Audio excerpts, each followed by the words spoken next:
And we're coming up live. Hello. Hola todos. We just look dark. We do look dark. I don't know why. I'm not worried about it. No, I think it's the sunlight Too coming much light. through the window, and that'll. Yeah. Yeah. So, hello, everyone. Hola todos. Hola todos. 5,000. 5,000. It's hard to believe. I know. Kind of excited though. Ain't gonna lie. And to be fair, that number pretty much doubled in the last year, right? No? Faster? It went from 2,000 to 5,000 in a year. Mm-hmm. Okay, so that's good. Mm-hmm. hey, the Besses are in the house. Hola, Lisa. And I'm assuming Terry's somewhere around there too. Let's see. So yeah, we hit this milestone. Pretty excited, guys. Not gonna lie, that's a big number for us, and we're just really happy to have so many people interested in.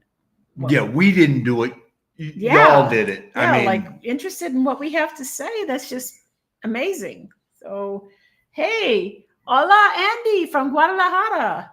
Thank you very much. I don't know. This is party time. I popped out a cider just for the occasion. yeah, I mean, it was one of those that we went, okay, we sort of did a retrospective of looking back and going, it really was watching it try and get to the first 1,000. Oh, that was painful. I mean, and I know a lot of you that are here right now were part of that first 1,000, but it just was like, Laura, hit the like button and make it 6,000. Check it out. I'm going to show that off because I'm on board with that thought. Yeah, well, no. Yes, thank you so much. And thank you also, Stephanie. Thank you. And let's see. So we missed our live last week, our regularly scheduled live. So now we're shifted.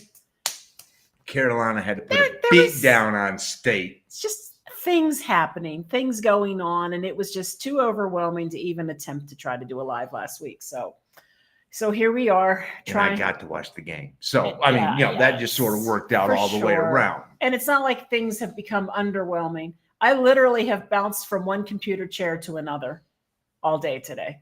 And had computers giving you the finger as she was about to upload the thumbnail for tonight. Her computer went. At lunchtime. I'm sorry. Yeah, at lunchtime. Goodbye. I was working at 7 a.m., came down for lunch, made the thumbnail for the live tonight. And just as I'm finishing up the final touches, the program said, "We're sorry, some kind of blah, blah, blah action has forced a closure. We apologize for the inconvenience, blah, blah." And I'm like, oh, man, that means I'm going to have to do it all over again. But luckily, after work, around. Well, you guys saw. Yeah. 10 minutes after, when it was posted, 10 minutes before she opened it up and was like, oh, it saved everything. Just decided it was going to go. Thankfully, because I was just like, man, I hate that I put that work into it and then it's just gone. But it wasn't. It just was going to make you have to think about it for 4 more hours while you were working going. I was bouncing around pretty hard today because I was on the ticket queue today, which means I had to triage all the service tickets that were coming in for my team. And that pretty much means I own all those tickets unless it's something I can't do. So I snatched up a good 4, 5, 6, 7, 8, 9 tickets today. No, that's a lot. Yep. But that's just the nature of the beast. So, hey, buenas tardes, London and Cindy. Hola. And see, there's the Besses. Oh, so now we have. So Lisa, I think that Lisa may have been. So Terry's probably logged in on this one, and Lisa's logged in under her personal one. Or it's a different Lisa. Really? It could be. I'm just saying. Don't see that. Then I'm going to feel bad. Well, you mean Now I'm confused. I'd It might be a different Lisa. I'm so sorry. Okay, well, I just made assumptions. Hola, Jenny. Thank you. Gracias. And Raul. Oh, doing an awesome job. Oh, thank you, Raul. Thank you, Raul. Gracias. Oh, goodness. Oh gosh, what's this? You forgot the habits we used to have where you saved your work every 10 minutes just in case.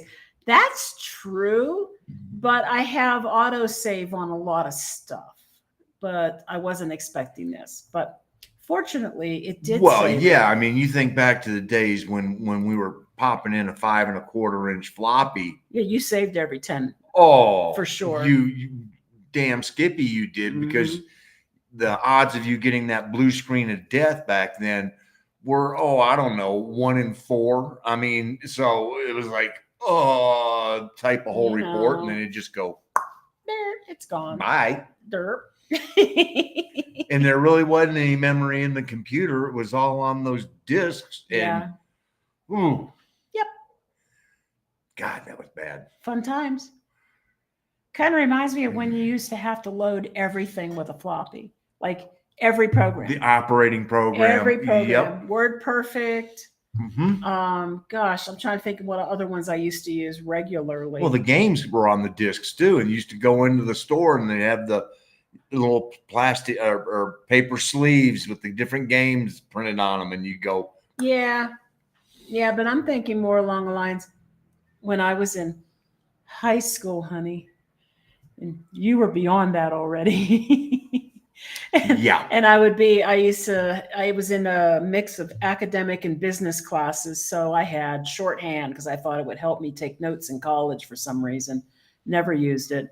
And although it looked like when we were doing this in class, the S, Mr.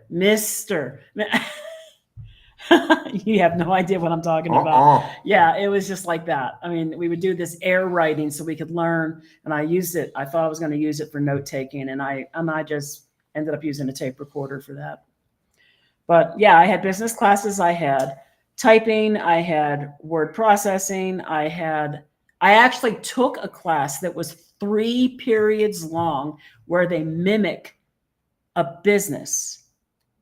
Well, that's a good thing to do. Yeah, they mimic a business. And then the rest of my classes were academic. So. I mean, I took typing and it was one of those where it was like, oh crap, I need a 1 semester class and who knew, at that point, right, that typing was going to become something that was going to become part of my life, because I was like, yeah, right. At least the typing did. Shorthand did not.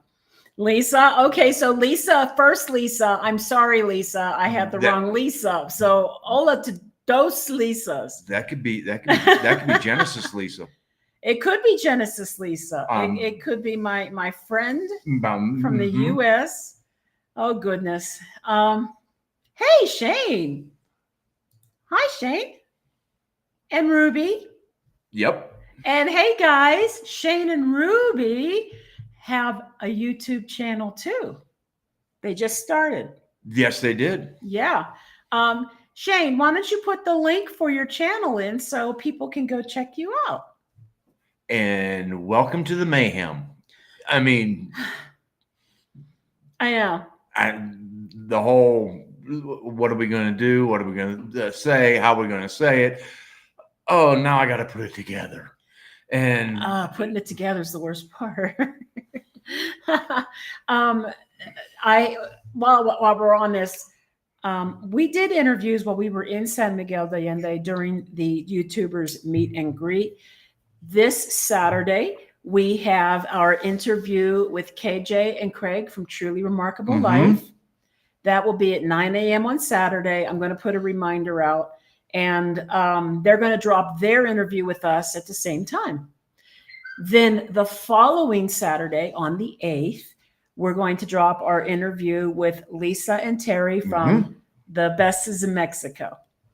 And they're a relatively new YouTube channel as well. Yes. So we need to get them some viewership and some subscribers. Oh, hey, hola, Annie. Oh, okay. Do we have news aside from our 5,000 subscribers? I don't know. What news do we have? Is there news? Is there news? I'm asking you. I'm too busy to know if there's news. I'm really. Well, I mean, I'm not really sure as far as news, because most of news we don't want to talk about on here because it's that fly. Yeah. We don't really want to go down that road because that happens on the other side of the border. Oh, but there is news. Okay. Wilfredo shared it with me today. To Annie and Arlene and anyone else who is in the Querétaro area, Chicago is coming to Querétaro. May 22nd. Of course, now we have to figure out who is left because I just got done in the last, 4 to 6 weeks of reading an article, an interview with the 3 remaining members in the horn section that had been around since the early days. Mr. Sexy Man with the trombone. James Pankow. Yeah. And Robert Lamb. And basically they're all pushing 80. And now Robert Lamb is keyboards, right? The guitar. And he's the one that sang Saturday in the Park, and he's the one that had he was the one that was in the middle range between Peter Cetera singing the high. Okay. Robert Lamb was in the middle, and then Terry Kath had the lower he register. Is the guy who's on the keyboards. He isn't always on a guitar. No, he come out on the guitar every once in a while just to get out there and be with his homies up on the front of the stage. Arlene, yes, we have to make a date of this. We have to go see Chicago. I've seen Chicago several times, and I'm wondering who's left. I really am, but it doesn't matter because the music's so darn good. And quite honestly, I mean, Peter Cetera is not there and Terry Kath's not there, and those were the 2 primary singers other than Robert Lamb, and Robert Lamb only sang for a couple of them. But they had a guy who sounded like Peter. That's where I was going. Is that it's been those 2. I mean, because Terry Kath died in the 70s. And then, Peter Cetera left right after they started doing all the love songs in the early 80s, and he went out on his own. So to do his own love songs. To do his own love songs. So it's been 40 some years since either one of those 2 were in the band. So nobody can hip thrust on a trombone. Like James Pankow. Nobody. He used to treat that sliding trombone as if he was. Don't even go there. Yeah, doing that. It was an appendage. He was trying to be very sexy with his slide. As long as they don't do the Earth, Wind, and Fire song that the one guy wrote, that was not good. That would be bad. That would be bad. What, Arlene? You've never seen Chicago? Oh my. Oh yes, we must go.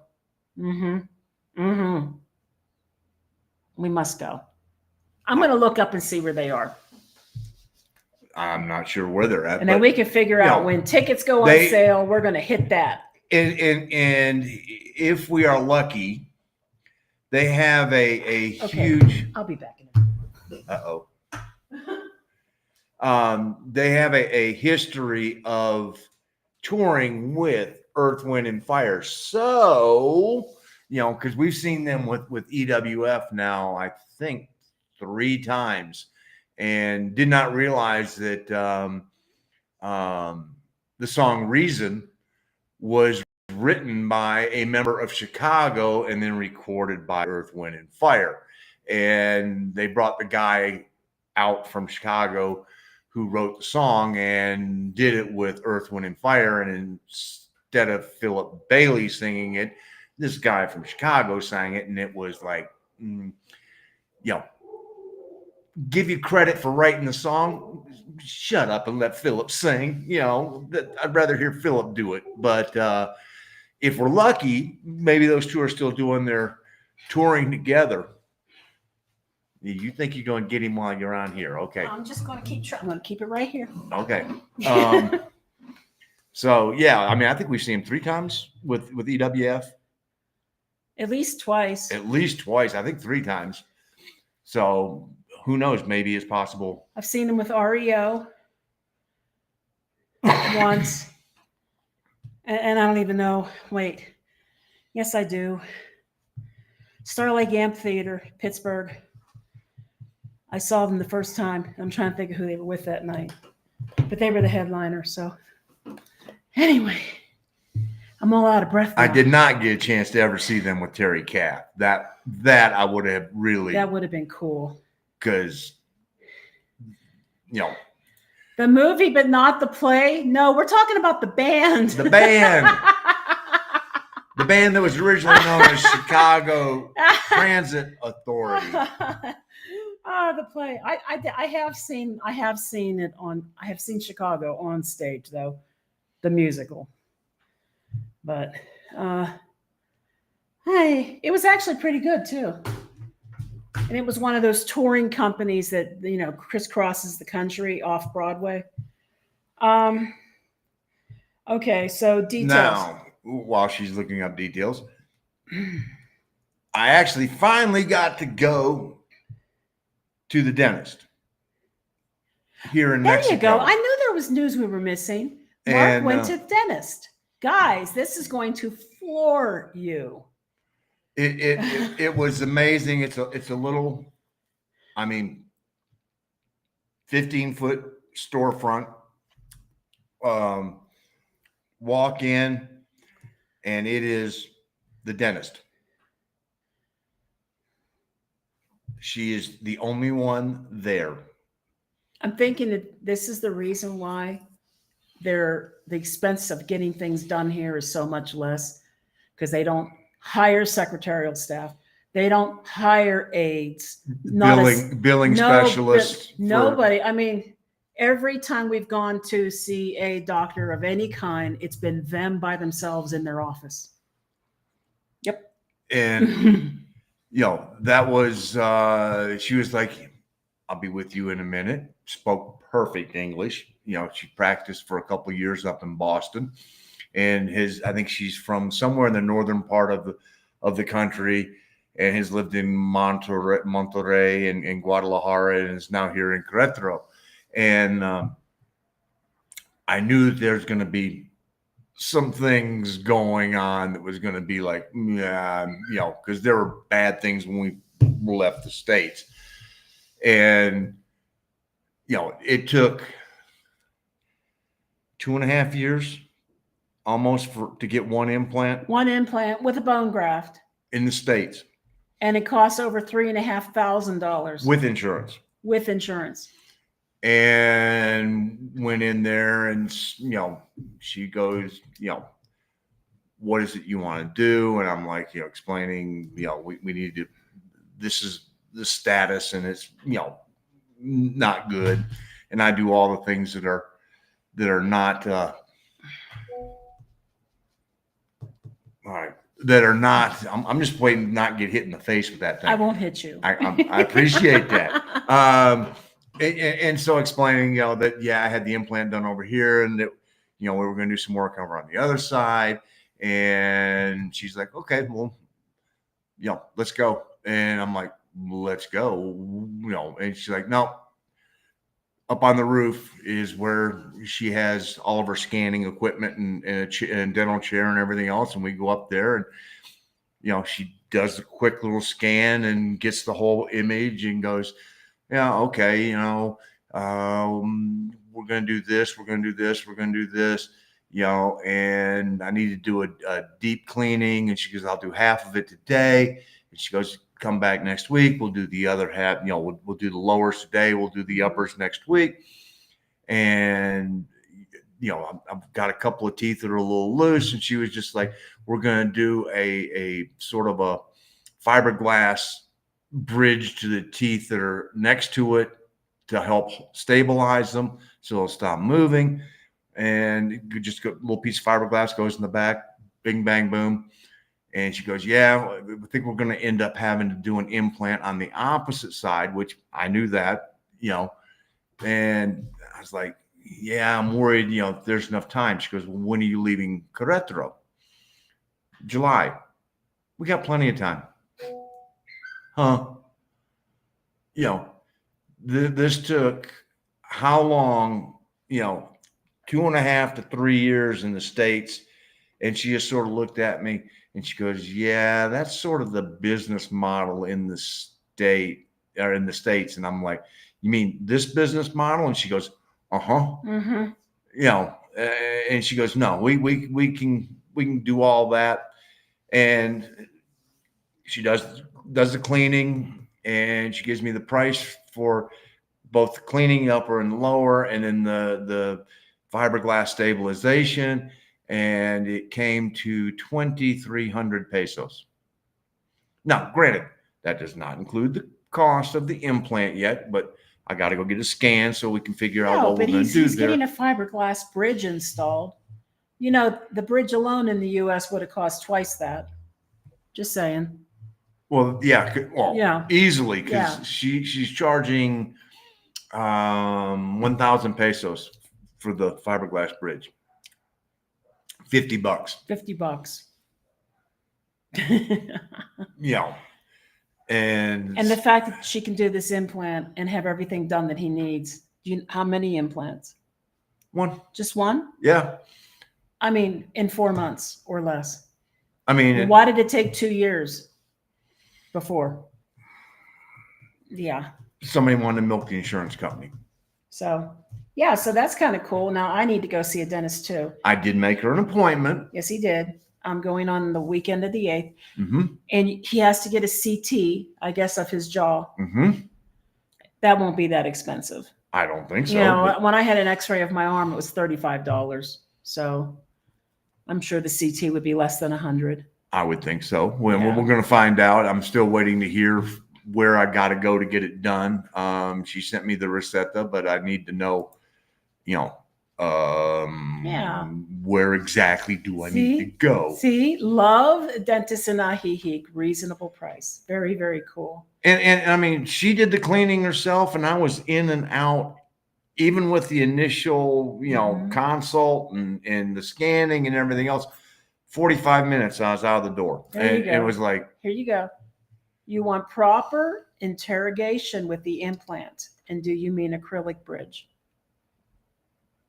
It could be an acrylic bridge. I mean, all she described it as was basically a fiberglass band that's going to go back across the two stable teeth to help hold the one that's got some play in it. So I may end up needing one implant as well, only based on what my dentist back in the U.S. told me. I had a crown. The crown ended up getting an abscess underneath it. They removed the crown, cleaned it out, gave me another crown. But there's still stuff going on there. And if sometimes occasionally there's a fistula that's formed and, stuff gets out that way. So they told me at the time they were probably going to have to take the crown off and permanently do an implant, but we never got to that point before we got here. I mean, I don't know what's going to happen. My problem is I do all the bad things. I mean, he does. I've only smoked cigars for 40 some years. 40 some years. Do you drink? She want to know, do you drink soda? All day long. Yes. It's all I drink. She goes, well, like once or twice a day? I'm like, no, all day long, 3 liters a day. So, and her eyes probably fell out of her eye sockets, right? Then of course the next question was, do you have diabetes? No. But we are due to get our annual labs done. So yes, we got to do that. And when we go to get our labs done, we're probably going to just drop our butts right into the waiting area to get eye exams as well. because I need some updated glasses. Well, we both do that. Yeah, especially for reading. I need bifocals. Yeah, I mean, Yeah. I need at least bifocals, if not trifocals, because my problem is like I can almost read what's on the screen right there Almost. with nothing, so it's one of those where it's like, integration, not interrogation. Well, I knew what she meant. So we weren't going to basically throw the hot white spotlight on that tooth and interrogate it. No, so we've got to do that. And I know that one of the things that we are going to do this weekend, because this weekend we are going to Tequisquiapan. Yeah. Again, because we love the little town, and Mark needs to make a cigar run anyway. And it's literally right there. And we're going with who else? Annie, Yvette, and Arlene, of course, our two favorite, women here in Mexico. And we're gonna.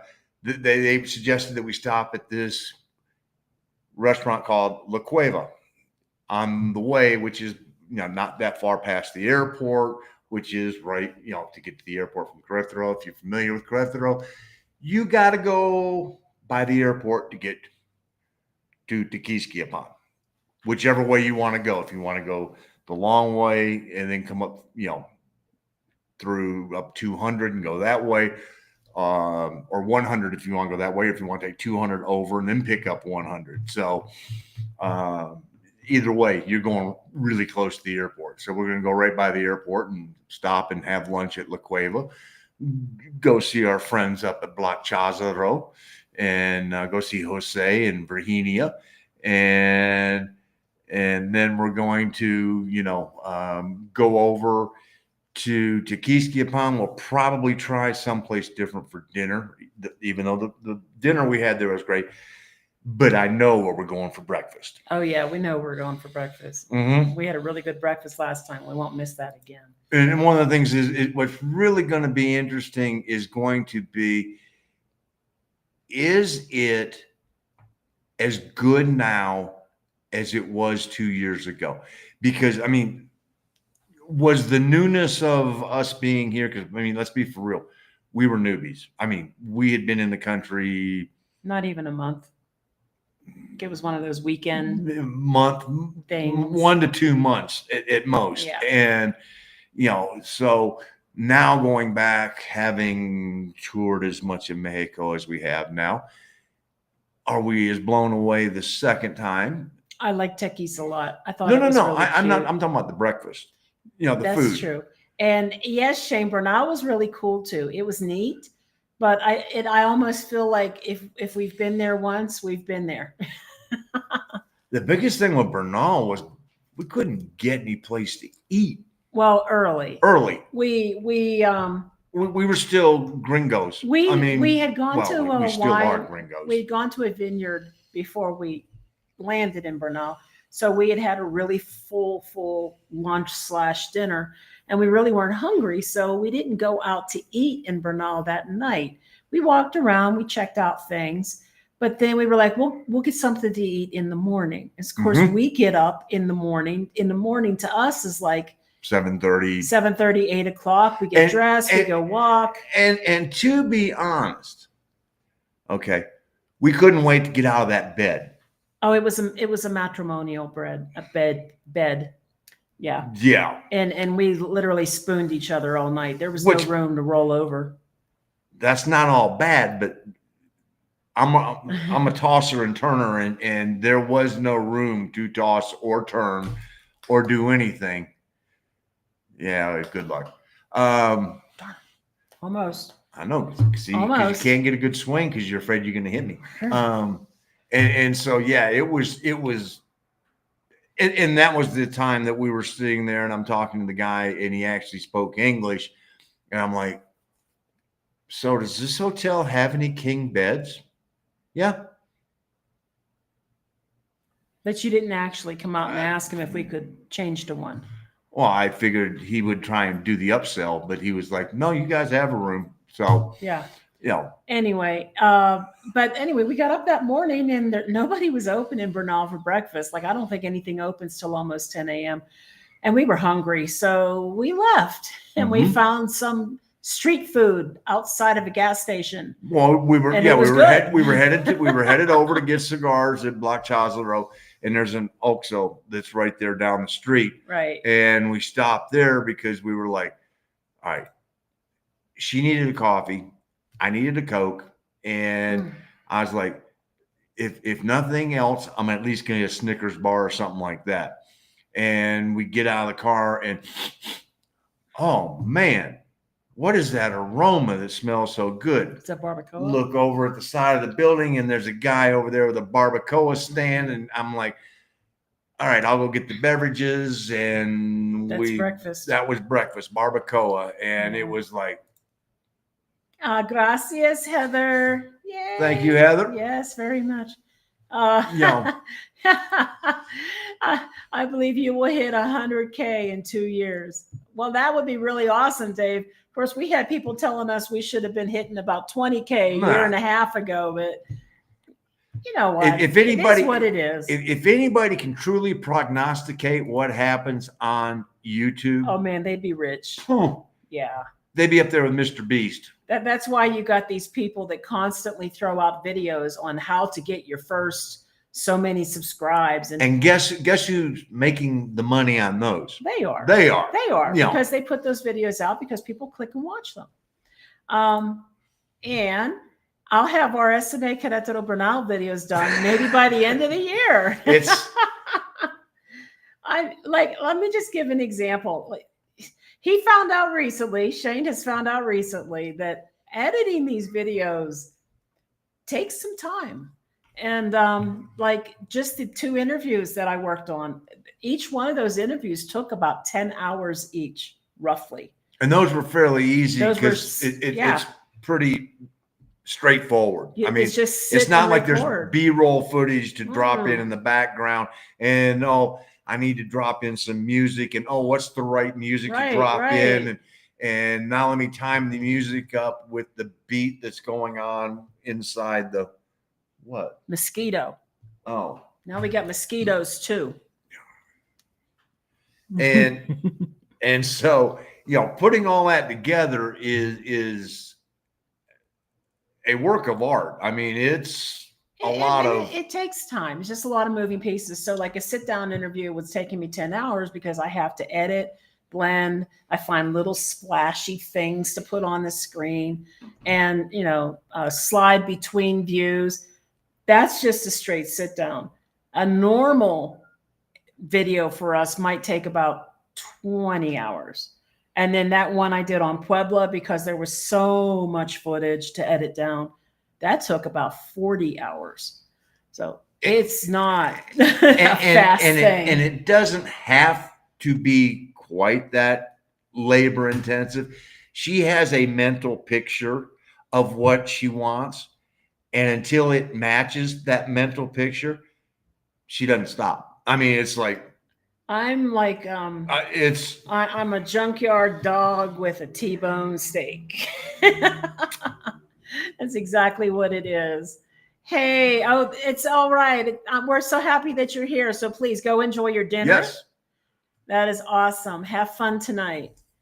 Let's see. Oh, is Mexican Coke different than American Coke? Mexican Coke's different from Mexico.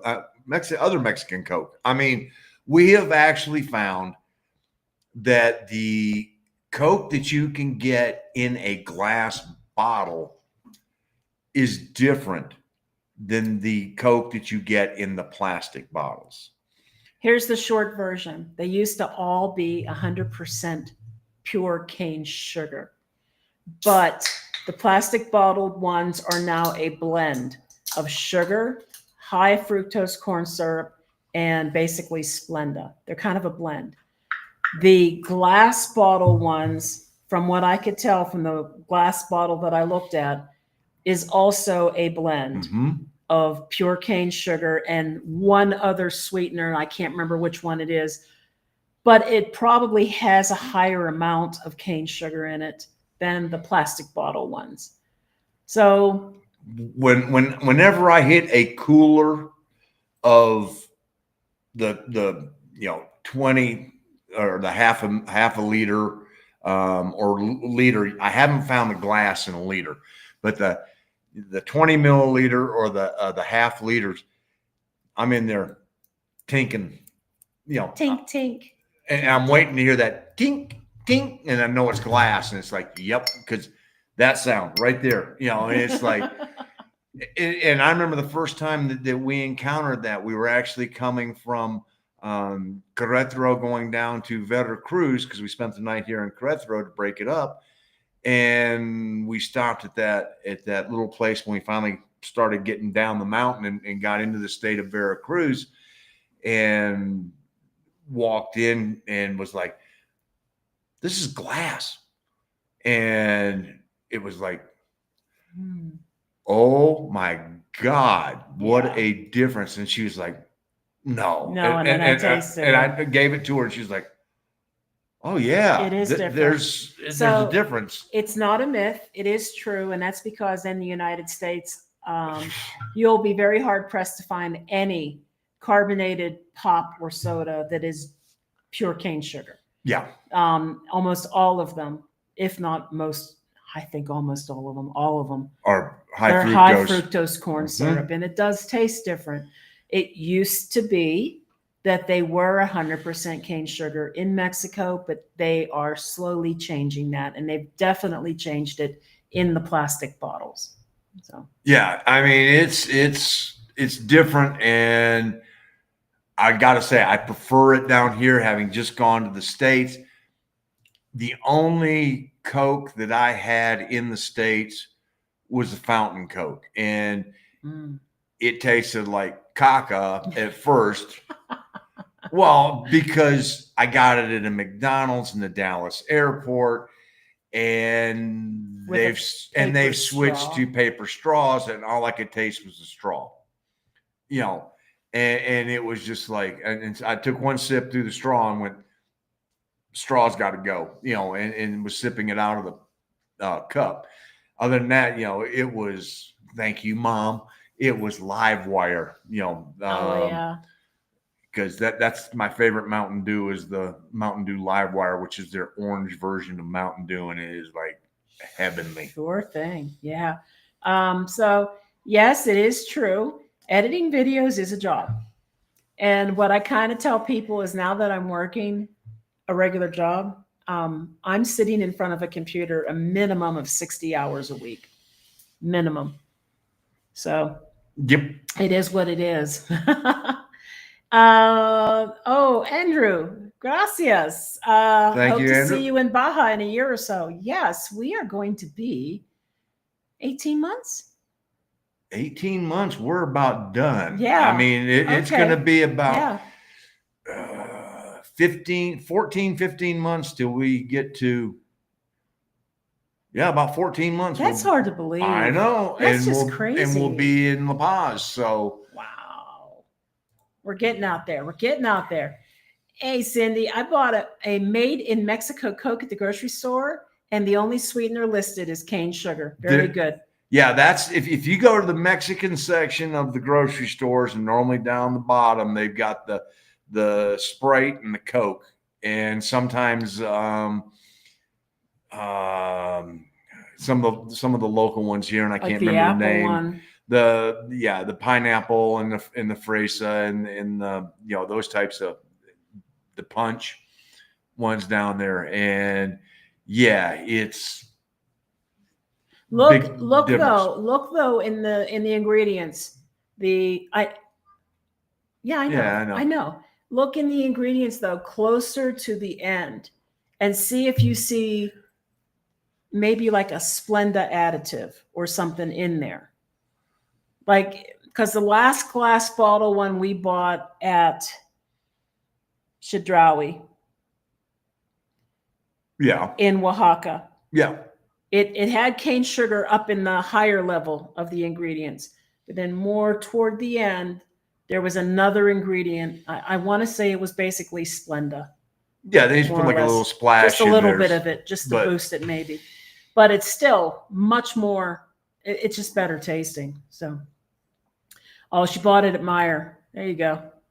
Yeah, And it could also be that those bottles might be older, and maybe these ones we bought because we're local here might have been newer, and they might have recently changed their formula. I do know that we'll be shopping at Meyer here in about 4 months. Yes, we will. Not we're moving. We're going to Michigan for 2 weeks. So we're going for a family reunion. Yep. Here in Canada, stores that are in the farm areas carry a Mexican Coke for the farm workers to buy. Yeah. It's better. It's just better. See, if I could only convince, Chedraui or HEB to carry live wire for the Gringos that sit on our ass all day. You can't even find live wire in half the places we've been in the U.S. I just said it would be nice. It would be nice. Costco sells Mexican Coke by the case. Ooh, I didn't know that. I don't ever remember seeing it, but then I don't think we ever looked. I don't think we ever looked. Probably never looked that hard. Because normally I just buy, we go to the store about once a week and I buy 6 or 7 3-liter bottles. And it's just, I can't believe how much he drinks. And he has not any issue at all with his insulin. His kidney function tests are good. His blood sugar is good. Just whatever. I eat one too many brownies and I'm having like sugar crashing. Well, if we buy a dozen Krispy Kremes, I can eat 2, maybe 3 without getting too sick. And he eats the rest of it. And I can blow through the rest of them. Especially if they're warm. Yeah, he's got good genetics. I don't. Yes, Andrew, we will be in that area. So whenever we get closer to it, just, let us know and we'll arrange something. Oh. What? Okay. No, nothing. That's good. Okay. It just dawned on me where I was going with the whole Tekiski Pond story. And then when that sort of just went down a road on its own. Techies. Was we're going to be there with Annie, Vet, and Arlene. Mm-hmm. And we're going to work on seeing if, and I know that they will because that's the way they are, talking with them about setting up, going to get the eyeglasses. Because I know that Annie Vet said that the IMO was a great place to get them. I don't know where that is. I do. So not the place that we were told to go to? No. Oh. It's between us and Annie Vet and Arlene. Okay. And also, we need to set up a time. We're going to go get a bank account, or you're going to go get a bank account because you can't do joint accounts down here. And she has the Mexican phone number and she does all the finances anyway. So, it's like whatever. And what else were we going? Going to see about going to, I have one hearing aid that conked out on me. And again, between us and them is one of the places that carries that particular brand. So we can walk in there and go, and my Spanish is not good enough to be able to try and explain, funciona para 6 meses y no funciona nada más. So, Second time, same one. So what else have we got while we're here that we need to get done? Eye doctors, dentists, ENAPOM, RFC updates, address change, bank account. I keep a little sticky note. And we've talked about everything in there except for the address change. And we're going to use a facilitator? I don't know. Maybe. I mean, ENAPOM, that's one of those that's like, you get a picture, you go in, you ask for an ENAPOM. I get that, but the address change, that's the big one. That's the big one. That's the big one. And the RFC converting from the basic RFC that we have now to the full RFC. Yeah. Because we're going to need it in less than 2 years because we're either going to have to pay the duty on our car or run to the border, sell it, and then buy a Mexican, something vehicle. something. We're going to have to do something. So, and as far as Enapom goes, to be fair, you have to get a new one depending on where you're living. I know that's why it's and not everybody in every state will give an Enapom card to residents. Some of them are very strict on that, and you have to be a citizen. I know. Yeah. So, yeah, it's not. You're right. That's on the bottom of the list. That's way down on the list of if that's Truly, one of truly. those that if we go, we didn't get the Enapom card. Okay, whoop-de-doo. Yeah. Hola, Rick. Hola, Rick. Thank you for coming on tonight. And they hanging out are with getting us. close to being in San Miguel because their house is in escrow in Maui. So Nice. Oh, changing one paradise for another. Yeah. I still can't get the picture of that woman walking up the hill in San Miguel. Well, San Miguel was one of those places where I think it's really, really pretty, and I do like it there a lot. And there's nice conveniences. I mean, it's another one of those places that could be a very soft landing, kind of like Ajijic. But you do pay a little bit of a premium for that because costs might be a little bit higher there. Although we have learned they really weren't that high when we were there compared to some of the other places we've been. No, we thought that was expensive, groceries and everything else until we started going around the country and we noticed that, wow, our grocery bill went up and down by maybe $30, 15 more, 15 less, 15 more, 15 less. And so it really was consistent with just about every place else that we've been. I mean, and that was shopping at City Market. Of course, we also cost compared La Comer on one side of the carretera and City Market on the other. And for the 90% of the items, the price was exactly the same. Where you ended up getting got and paying gringo prices was for gringo items. True. But, otherwise, San Miguel wasn't as expensive as we thought it would be. Honestly, the Yucatan was more expensive. And what I loved it, but it was the cobblestones and the uneven surfaces and trying to navigate if you lived close to town. That was kind of what kind of killed it. And when we went to do this meet and greet on our way out of town, we basically watched this elderly couple navigate their way toward us. And the woman was hanging on for dear life to anything she could grab onto so that she wouldn't fall down. Yeah. And I'm like, that'll be me in 15 years. I don't want that. And the other part of that was, the cultural experience that we got in SMA was such a mind-blowing introduction. We saw a few things here in Querétaro, but when we got to SMA, that was really our first real exposure, to everything that was going on there and was there to be seen. And being there for Easter just highlighted even more. And then the proximity to Dolores Hidalgo and all the history that is, in Dolores Hidalgo.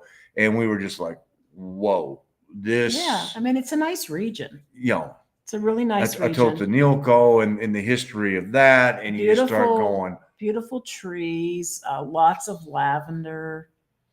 I don't know. I liked it. I like the region. No, absolutely. And then we get to, from there we went to, San Luis Potosí and saw a totally different way of constructing the city. Now, granted, that part of the city has either been redone, because those sidewalks were just way wider. And very French. And the other part of it is it's a lot flatter terrain. It's higher in elevation, but because it sits in a mesa there, that was like, it's a whole lot easier to walk in SLP than SMA. Just very French. Yeah. That's all I have to say. Broad streets and avenues and things like that on the main roads. Oh, hey, okay. My Honda Odyssey barely fit in the two-way streets of SMA. That's true. It's, I don't know how the buses navigate some of those streets. I know the buses have come pretty close to their mirrors hitting me as I'm on the sidewalk. So it's snug. It's really tight. And then the sidewalk is only maybe 18 inches wide in some of the places. So, and then dips for driveways. Yeah, it's just, or it could be like a foot off the street. And so when you're crossing the street, you got to be careful how you're walking and all those good things. I mean, at least they have some pedestrian only streets, which is nice. mm-hmm. But you still have to be very careful where you walk. You could break an ankle, fall and break a hip. And the older you get, the easier it is to do that. So, as she keeps reminding me. Reminding me, I'm the one that's had osteopenia. I know, but so, I don't have osteoporosis, just penia. No, Heather, we did not see President Scheinbaum's address. We don't really get Mexican news. We don't have regular TV. We have well, we could. I mean, it is on VCTV. We just don't tend to go there. And then part of it also is we really, well, let me rephrase that. I really don't turn the TV on during the day. Mm-mm. I mean, it's just. I mean, he watches sports. Yeah, I mean, a couple shows that he likes. That's it. If right now the only sports, if TV comes on during day, it's because that's right, the Braves are in spring training and the game's being shown. So yeah. Other than that, it's I'm very routine oriented, and I do my stuff in the morning, and then all of a sudden, it's lunchtime. Do my chores, clean the dishes, do this, do that, go upstairs, read a little bit, then come back down. She gets done with work. We have dinner. Here's my version. I'm on the computer working at 7 a.m. I get done at 4. I come downstairs. I work on videos. True. That's my. One of these days we're going to do a day in a life video. Shane, I wish we could say it doesn't feel like a barrio. We're in a privada. We're in a fraccionamiento, which is basically growing. It's on the edge of Querétaro proper. It's in between Milenio 3 and Mirador. They're, it's gated community after gated community after gated community after gated community. All the houses look the same. When we got here in December, we had a clear view of HEB from the second story and third story windows. And you look out of the second story window now, and you can barely see the HEB sign because across the street, they are building houses so fast. Yep. As soon as they get the Tanaco enclosure on the top of those houses, we won't see HEB anymore. Unless we go all the way to the top floor, and then we might be able to still see part of it. But yeah, I mean, it's quiet here. It is. Other than during the day when construction and the trucks are going up and down and the it's dusty. Jake break. It's dusty because they're moving dirt and they're building, but the grounds are clean and very well maintained, and it is quiet. And we feel very secure here because nobody's getting in. No. I mean, but we are probably a good 15-minute drive to Centro on a good day. If it is rush hour traffic, it's probably more like 30 minutes. Yeah, because I mean, the dentist that I went to was right on the outskirts of Centro, and I was there in 15 minutes. Yeah, so, yeah. It's not a bad drive. It's got a very confusing cloverleaf system between here and there. Oh yeah, we've both messed that up a couple times. Wow. Yeah. And now that we've been to Annie Vet in Orleans a couple times, I've finally figured out a system in a way that bypasses. You go the back way. There is no cloverleaf. It's like, yeah, okay. We'll go the back way. Yep. But it's not so bad here. I mean, because all the conveniences that we really need aren't that far away. Now we're not close to a mall. We're not close to a mercado. We are close to little mini strip mall type things that you find in a lot of these newer neighborhoods. And we do have the HEB, which we love because HEB makes it possible for us to get some of our gringo fix, right? Because they'll carry some items that we really like Swiss cheese and sloppy Joe mix and hot dog chili and things like that. So that's nice to have. We have a couple pharmacies that are close by. We have a Similares and a Guadalajara. We like both of those places. I need a haircut really bad. We have a few options. I just haven't checked because around here, they don't tend to do walk-ins like they do in the US. So you pretty much have to at least try to make an appointment if you can. On occasion, I've been able to get a walk-in, but sometimes normally the walk-ins have worked for the small independent shops. Yeah. When we've been in the malls, most of the time it's been, oh, you come back at 7:30 tonight, 5 hours from now. And no, I'm not going to hang at the mall for the next 5 hours, right? But I mean, I think our closest mall might be the one, Victoria one. Plaza de Americas. And we haven't been there yet. No, originally when we first came to Querétaro, we were supposed to stay right across the street from it. And, I mean, I like it here. Our neighborhood's nice. The people are nice. I'm about to find out about the pool. Are you? It's getting close. It's getting warm. There is a pool out there. We've seen some kids using it. I think it's a little too chilly yet. But well, 13-year-old boys, they're like, yeah, give me in the pool. They don't care about shrinkage. No. And that's all I really have to say about it. I mean, it's nondescript. It's a cookie cutter type community. And a lot of these newer places on the outer edges of Querétaro are. And in a lot of ways, it reminds me of Zakia with the benefit of being about half the distance from Centro. Mm-hmm. Yeah. So. And the actual ability that we could just, if we wanted to, walk down and get on the bus. We could. There is a bus station down here, and it picks up the double buses that are connected in the middle like an accordion. Then would drop us off right there at the Letters, which is not that far from Centro. Then we could just walk. You know this?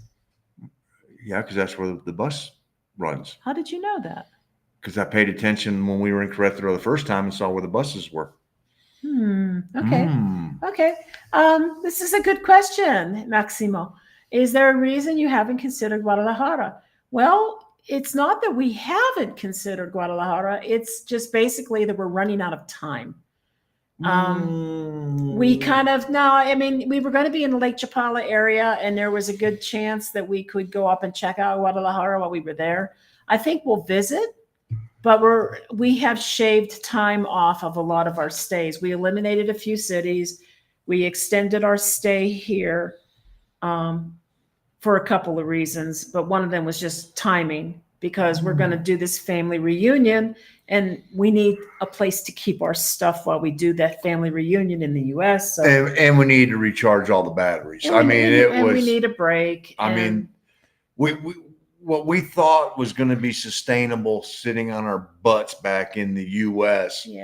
As we continue to go location to location to location to location, it was starting to wear. We needed some time to plan a little bit of a route and just go. And see, Guadalajara has a lot of good medical facilities, and it has an international airport. It's got the things we were most interested in a location for the most part. A lot of people. It's got a lot of people, but so does Puebla. So because Puebla is the fourth largest city in. And I loved Puebla, Mexico. So I think that when we're in Lake Chapala area, when we're lakeside, we're definitely going to come up and at least visit Guadalajara and just check it out. And in the end, even though we're running out of time, in the end, when we do settle on a place where we are going to lease, that doesn't mean we have to stay there. We may find a place and say, okay, we're going to lease this place for a year. And if we decide we don't want to stay there, we can pick up after that year and go somewhere else. God, that sounds like something coming from the interview this weekend. Well, yeah, but it's true. I know. And we've kind of said that before, that having a lease still gives you flexibility. Yes, so, it does. Yeah. You know, we stay somewhere for a year and don't like it, try someplace else. Good Lord, I thought that was the whole purpose of the 4 years, was to try all these places. I know, but when we started out, we had a much longer list, and we have had to shave it down because we really are running out of time. Yeah. So. Well, and quite honestly, we had to spend X amount of time in each city to get a good feel for it. And we really have learned that even a month doesn't give us the total feel for a location. You know, I mean, we were in Puebla for a month, and we sort of glossed on some things, but you know, do we really get a total feel for Puebla in a month? No. I mean, but I really liked where we were. Just saying. Yeah, and in fact, it kicked my butt. No, I know that. I know. You know, if it hadn't kicked your butt, you would have liked it. No, there was a whole lot of good things about Puebla. No, absolutely. So yeah, stats, we know the crime stats, they don't even compare. They don't even compare to the crap that goes on in the U.S. Or Philly or New York, or we could just keep going. Atlanta, Dallas, Tulsa, Houston, Charlotte, Boston. Hola. Hola. Hola. Whoa, what just happened there? Oh. I hate when that happens. Yeah. We are on a barrio. Oh yeah, you guys live in a barrio Mágico now because you're in El Pueblito, which I'm going to be honest. I just said to Mark that a couple days ago. You know, El Pueblito is kind of nice too. We shouldn't really rule it out. No, she said that as we were going over to Annie Vet in Orleans for Valentine's Day / my birthday, and it is a cute little, you know, Pueblita, and it is very convenient to Centro Sur of Querétaro. I mean, 10 minutes, you just cut through the back way and you're right there. Yeah. So no, there's a lot of things to like about it down there. Yeah, it's cute. We wish we could have spent some time with you when we were there, and Yvette and Arlene. Oh, a couple of days. You know what? Come back. I'm sure that Annie, Yvette, and Arlene will love to host another party. And then we'll all get together in karaoke till 4 a.m. Wouldn't be the first time, or the second, or the third, or the third. Oh Lord, oh Lord, oh Lord! Did you say shrinkage? Yes, we did. It's shrinkage. It's shrinkage. Oh gosh! All that you saw was not what it really was. It's shrinkage. It has a lot more than what you saw.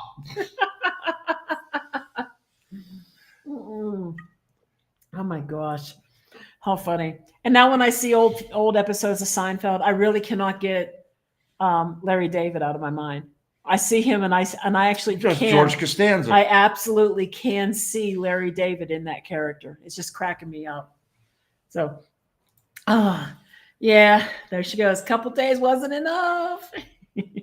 I know Arlene loves to host a party. So does Annie. She loves to be the hostess.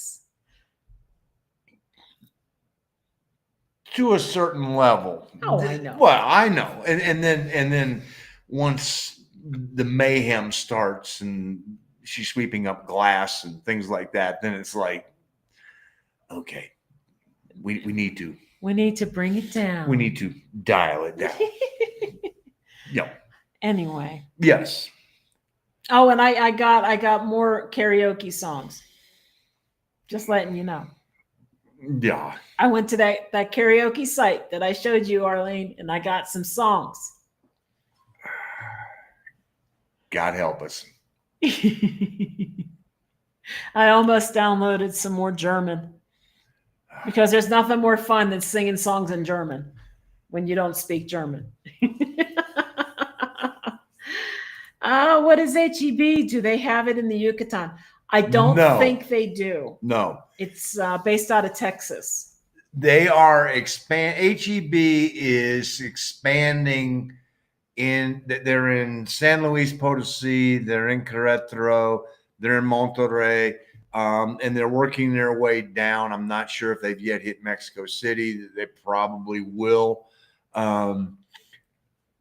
The biggest issue with them ever getting into the Yucatan is the road. That is a pain in the butt road to send 18-wheelers down. Well, they would just ship. They'd send it over to Campeche on a boat. And HEB doesn't really do that. Everything they do is by truck because they're based in Texas. And so it's real easy for them to shoot it across the border into Monterrey, where they have a distribution center in Monterrey, and then Monterrey sends it out to their other locations here in Mexico. So them going to the Yucatan is going to require, just as Gina said, a whole new distribution system, because you really don't. I mean, I don't like driving that road in an SUV. I can only imagine these guys trying to navigate that, melted road in an 18-wheeler. No. That is why if I was responsible for shipping to the Yucatan, I would ship containers. I would unload the trucks onto a boat and ship them on over to Campeche. Campeche or Cancun or wherever you want to send it, Right. But yeah, that's. But honestly, like some people would probably say, and they wouldn't be wrong, that you really don't need another US-based store establishing themselves as a bigger footprint in Mexico when you do have Mexican businesses that can fulfill that. Well, and need. As more and more of the expat population, immigrant population, whichever way you want to say it, settles in, Riviera Maya, it would not shock me if HEB goes, because they do. But I know it's wrong. But yeah, I mean, like you really can't find kibasi in a lot of other stores like that. It's just not a thing. You're going to find chorizo, but you're not going to find Polish kielbasa. So. And we like it with red beans and rice and kielbasa. Oh my gosh. Or just cook the kielbasa and stick it on a hot dog bun with some sauerkraut and ketchup. Yes. He doesn't like it that way, but I do. Well, the ketchup, just ketchup. You don't put ketchup and sauerkraut together. Yes, you do. Well, if you're having a hot dog with ketchup, I have to revert back to Dirty Harry. Nobody eats a hot dog with ketchup. Everybody eats a hot dog with ketchup. Not Dirty Harry. I'm just saying. So yeah, late nights are very rare, Shane. They only happen on a Saturday night. Just saying. Yeah. And used to be that could be done, and then you could recover and maybe do it again later in the week. No, not these days. So I think Cloud, I think you have already left, but thank you for being on tonight. Gracias. If you watch this later, hope you get to see the end of it. So thank you for staying on. Maximo, maybe with the railroad network, that could be that, and that would be more cost effective than shipping in a boat. And now one of the things that AMLO really did that was progressive thinking is trying to improve the whole railroad system through Mexico and be able to facilitate east, west, north, south movement of goods in an economical manner is very, very forward thinking, and I think that could really prove to be beneficial. I agree, and it would probably lower costs for shipping too. Mm-hmm. Yes, delish, right? Sauerkraut, kielbasa, ketchup on a bun. Red beans and rice is, I think, what she's talking about. Well, the red beans and rice with the kielbasa is good too. Yeah, that very, very good. So, yeah. But yes, you can get things like that there. I mean, what else have I gotten there that they're just tend to be difficult to find? Pie crust mix. Pie crust mix. Yes, that's true. And typically, I could make my own pie crust, but it's nice having the mix. Now they don't have Bisquick.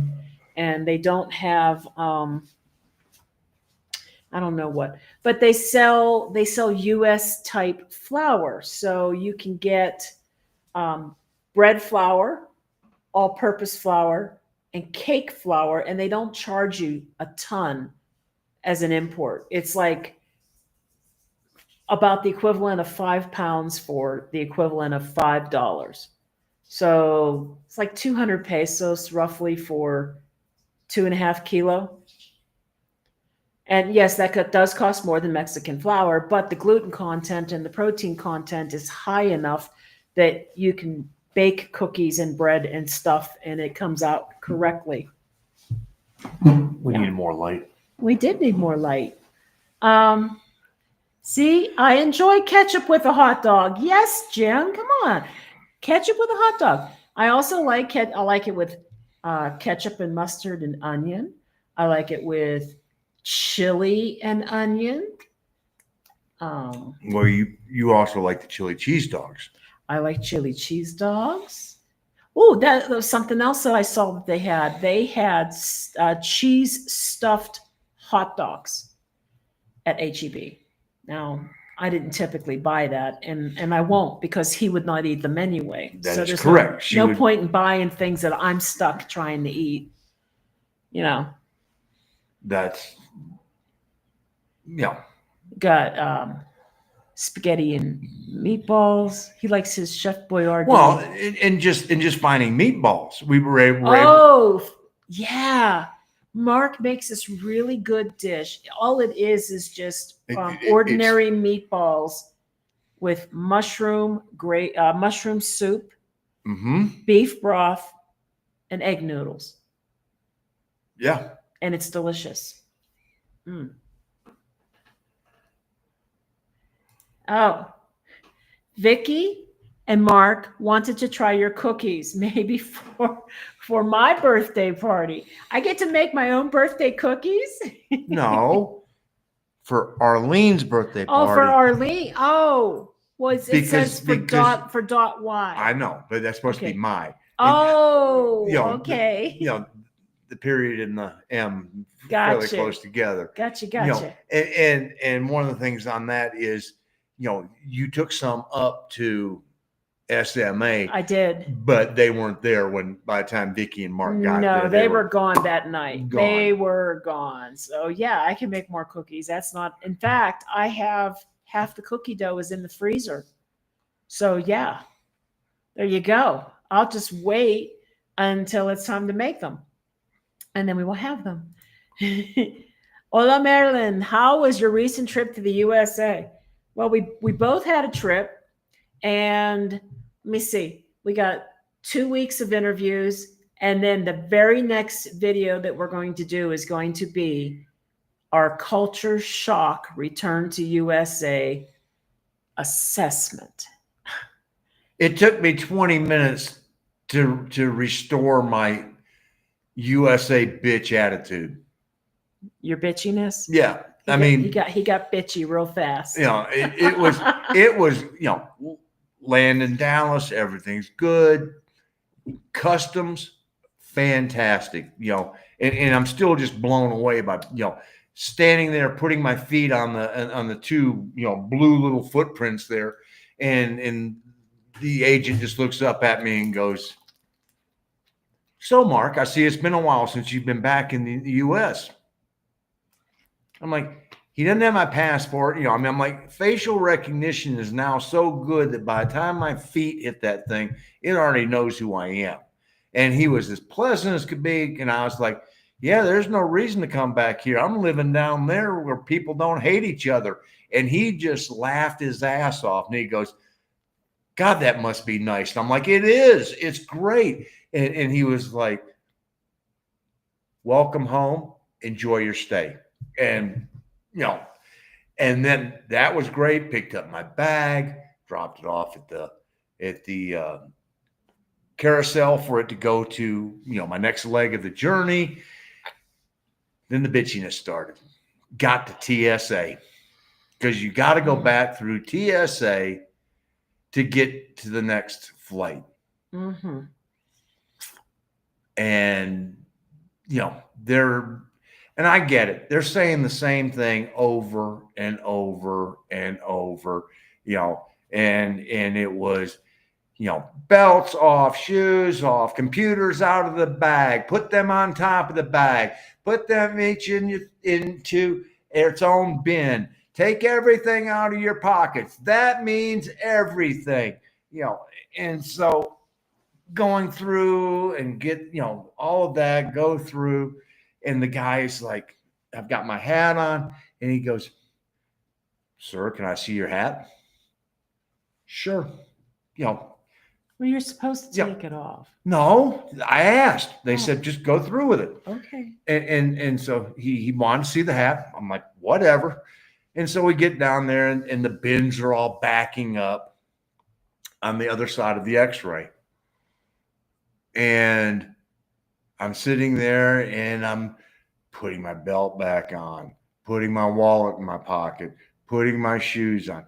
And the lady's like, we need to move these bins. Everybody get your bins off the thing. We got to clear this area. And I looked, I'd had enough. It took me 5 minutes of that. And I looked up and I went, you made me take all this stuff off.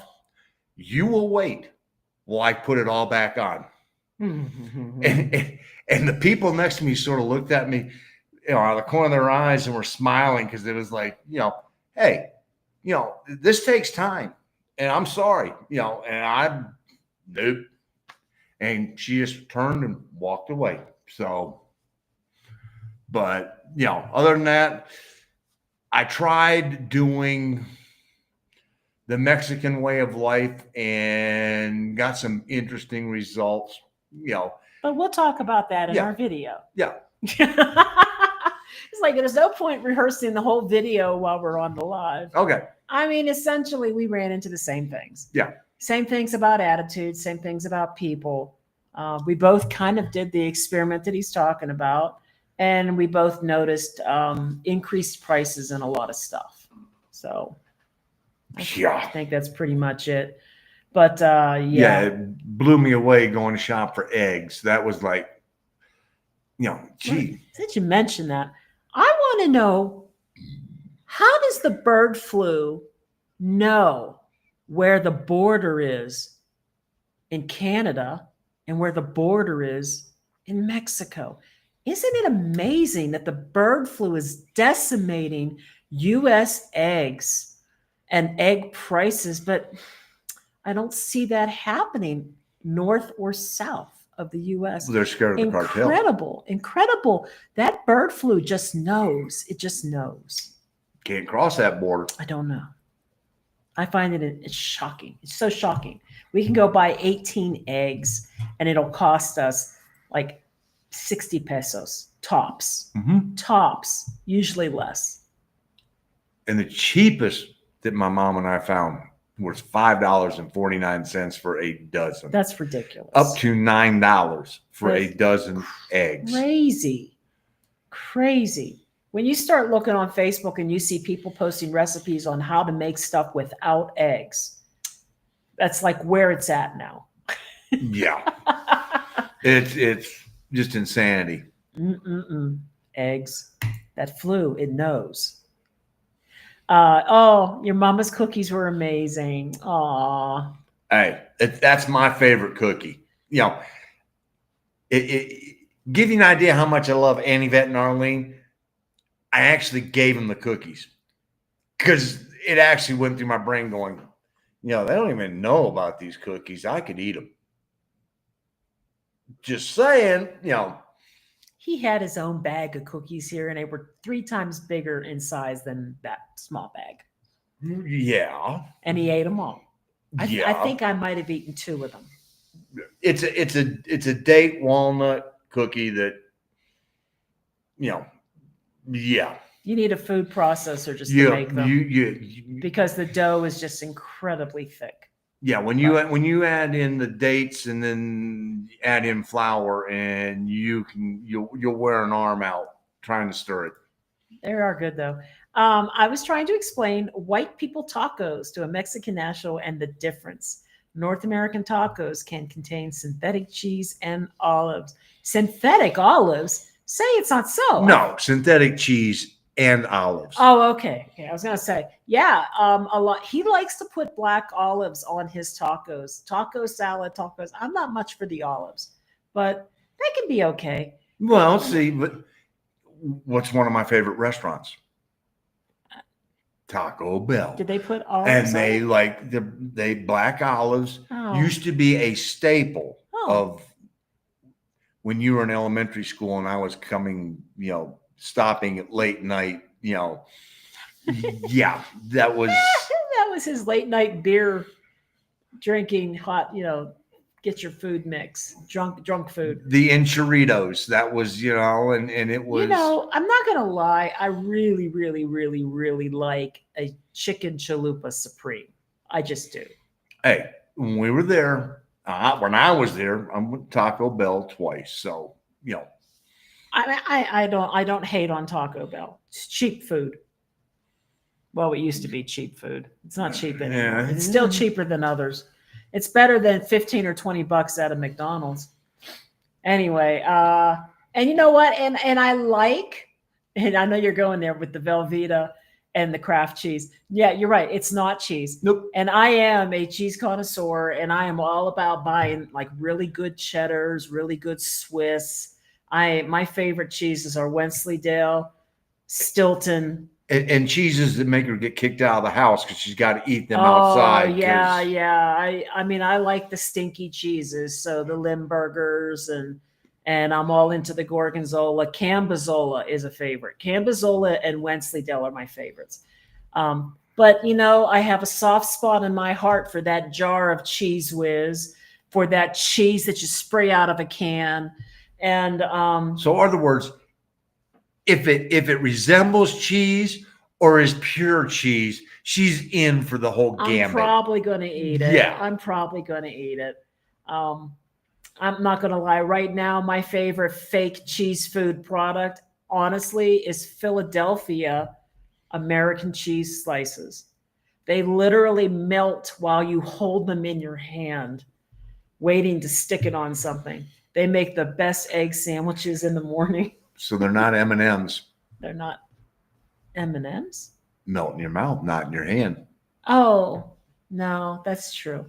But no, I like real cheese. I mean, really good cheese for sure. But I can't find a lot of those cheeses in Mexico. The type I really, really like. The Wensleydales, the Stiltons, the Cambozolas. I can find Gorgonzola sometimes. And on rare occasion, I have found the others. Very rare occasions. So, but I'll eat any cheese. I don't care what it is. It could be the stinkiest stuff. It could smell like somebody's rotten, dirty feet, and I would still eat that cheese. And yet, I'll get. Will you wash your slippers? They stink. Yeah, it smells like your cheese. Yeah, but when my cheese is gone, it's gone. Your slippers linger. And I can't eat your slippers and I wouldn't want to. Oh, yeah. It's really bad up here. Very entitled. Yeah. Thank you, yes. Andrew, for your service. Yeah. I get it. They're doing the same thing day in, day out, and they're dealing with the attitude, and all they are is a mirror of the attitude that's being given to them. And so all I was basically a mirror going, I mean, here, this is what you're giving to us. So it's the circle of life. Thank God we're out of that circle, because that's oh my goodness, right? Hey, kraut and mustard. Yes. There you see. No, that's good. That's good. But not ketchup. Ketchup's good too. Not with kraut. Kraut and mustard.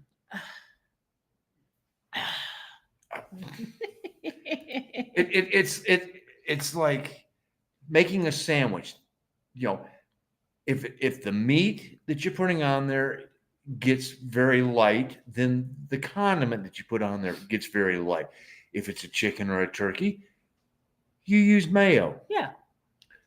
If it's if it's corned beef pastrami, then you use mustard. I like mustard with a roast beef. Roast beef, that's another one. Yes. I like Costco and found some British food in the local Soriana in Cancun. Oh, that's cool. That really doesn't surprise me though, because it is Cancun. I'm surprised. Well, it's Soriana. Soriana has really stepped up their game in some of the more gringo areas. We went to that one in Playa del Carmen and almost had to step back out and go, we're in a Soriana? Yeah, because Soriana usually tends to be very, very, very Mexican. Mm-hmm. More so even than Chedraui. Oh, God, yes. So, yeah, they have stepped up, right? And, my wife hates me when I fly. I mean, TSA. You did not just do that. Shame on you. That was for TSA, not Andrew. Okay. I mean, yeah, TSA just, and I get it. If I had to deal with angry passengers all day long, I can see how you would devolve into that mentality. But the problem is guess what? If you're in that mentality, get the hell out. Think about what airline travel has turned into. They've added more seats, crunching people closer together. They charge bag fees where they used to not. So now everybody tries to get as much as they can onto the plane with them any way they can, taking up space, more space than the plane even has sometimes. They charge you now for certain seat selections because of where they are within the plane itself. And the seats are all dynamic pricing, so the prices fluctuate all the time. There's nothing fun or glamorous about flying anymore. There used to be a time where that was like a glamorous thing to do, and you dressed up. Yes, you dressed accordingly. And you've got more room on a damn train on Amtrak than you do on a first class seat on an airplane. But that's not just flying. Vegas. Yeah. Used to wear, I remember when I first, started going to Vegas, you wore a sport coat to go down to the casino. Yeah. And that was just, now it's like, we haven't been to Vegas since we got married because. Oh, see, there you go.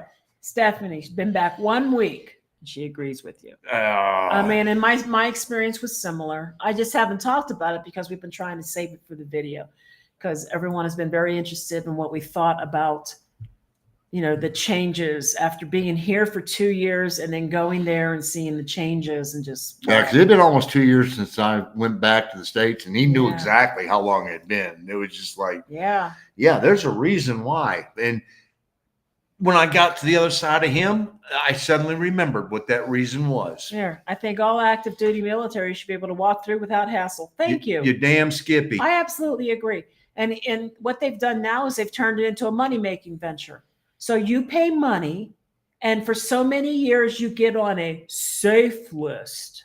So you don't pre-check. Yep. Yeah. So you don't have to take off your shoes and unpack your electronics and yada, yada, yada, yada. And, this is what I want to know. You already have to go through x-rays and everything else. I still don't understand to this day why we still need to remove shoes. There have been times I've gone through TSA and they're like, don't worry about your shoes. Like literally it has happened. And then other times take off your shoes. Like it's to somebody's whim that day. Yeah. And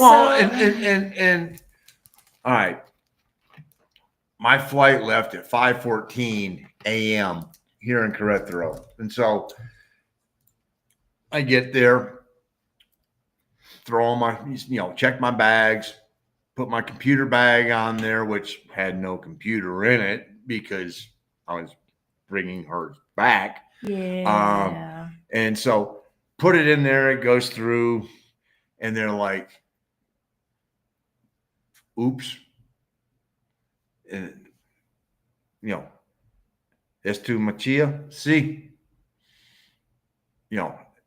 And so I had to open it up, and I forgot I had a multi-tool in there that I carry because, you never know when you need a pair of pliers, a screwdriver, this, that.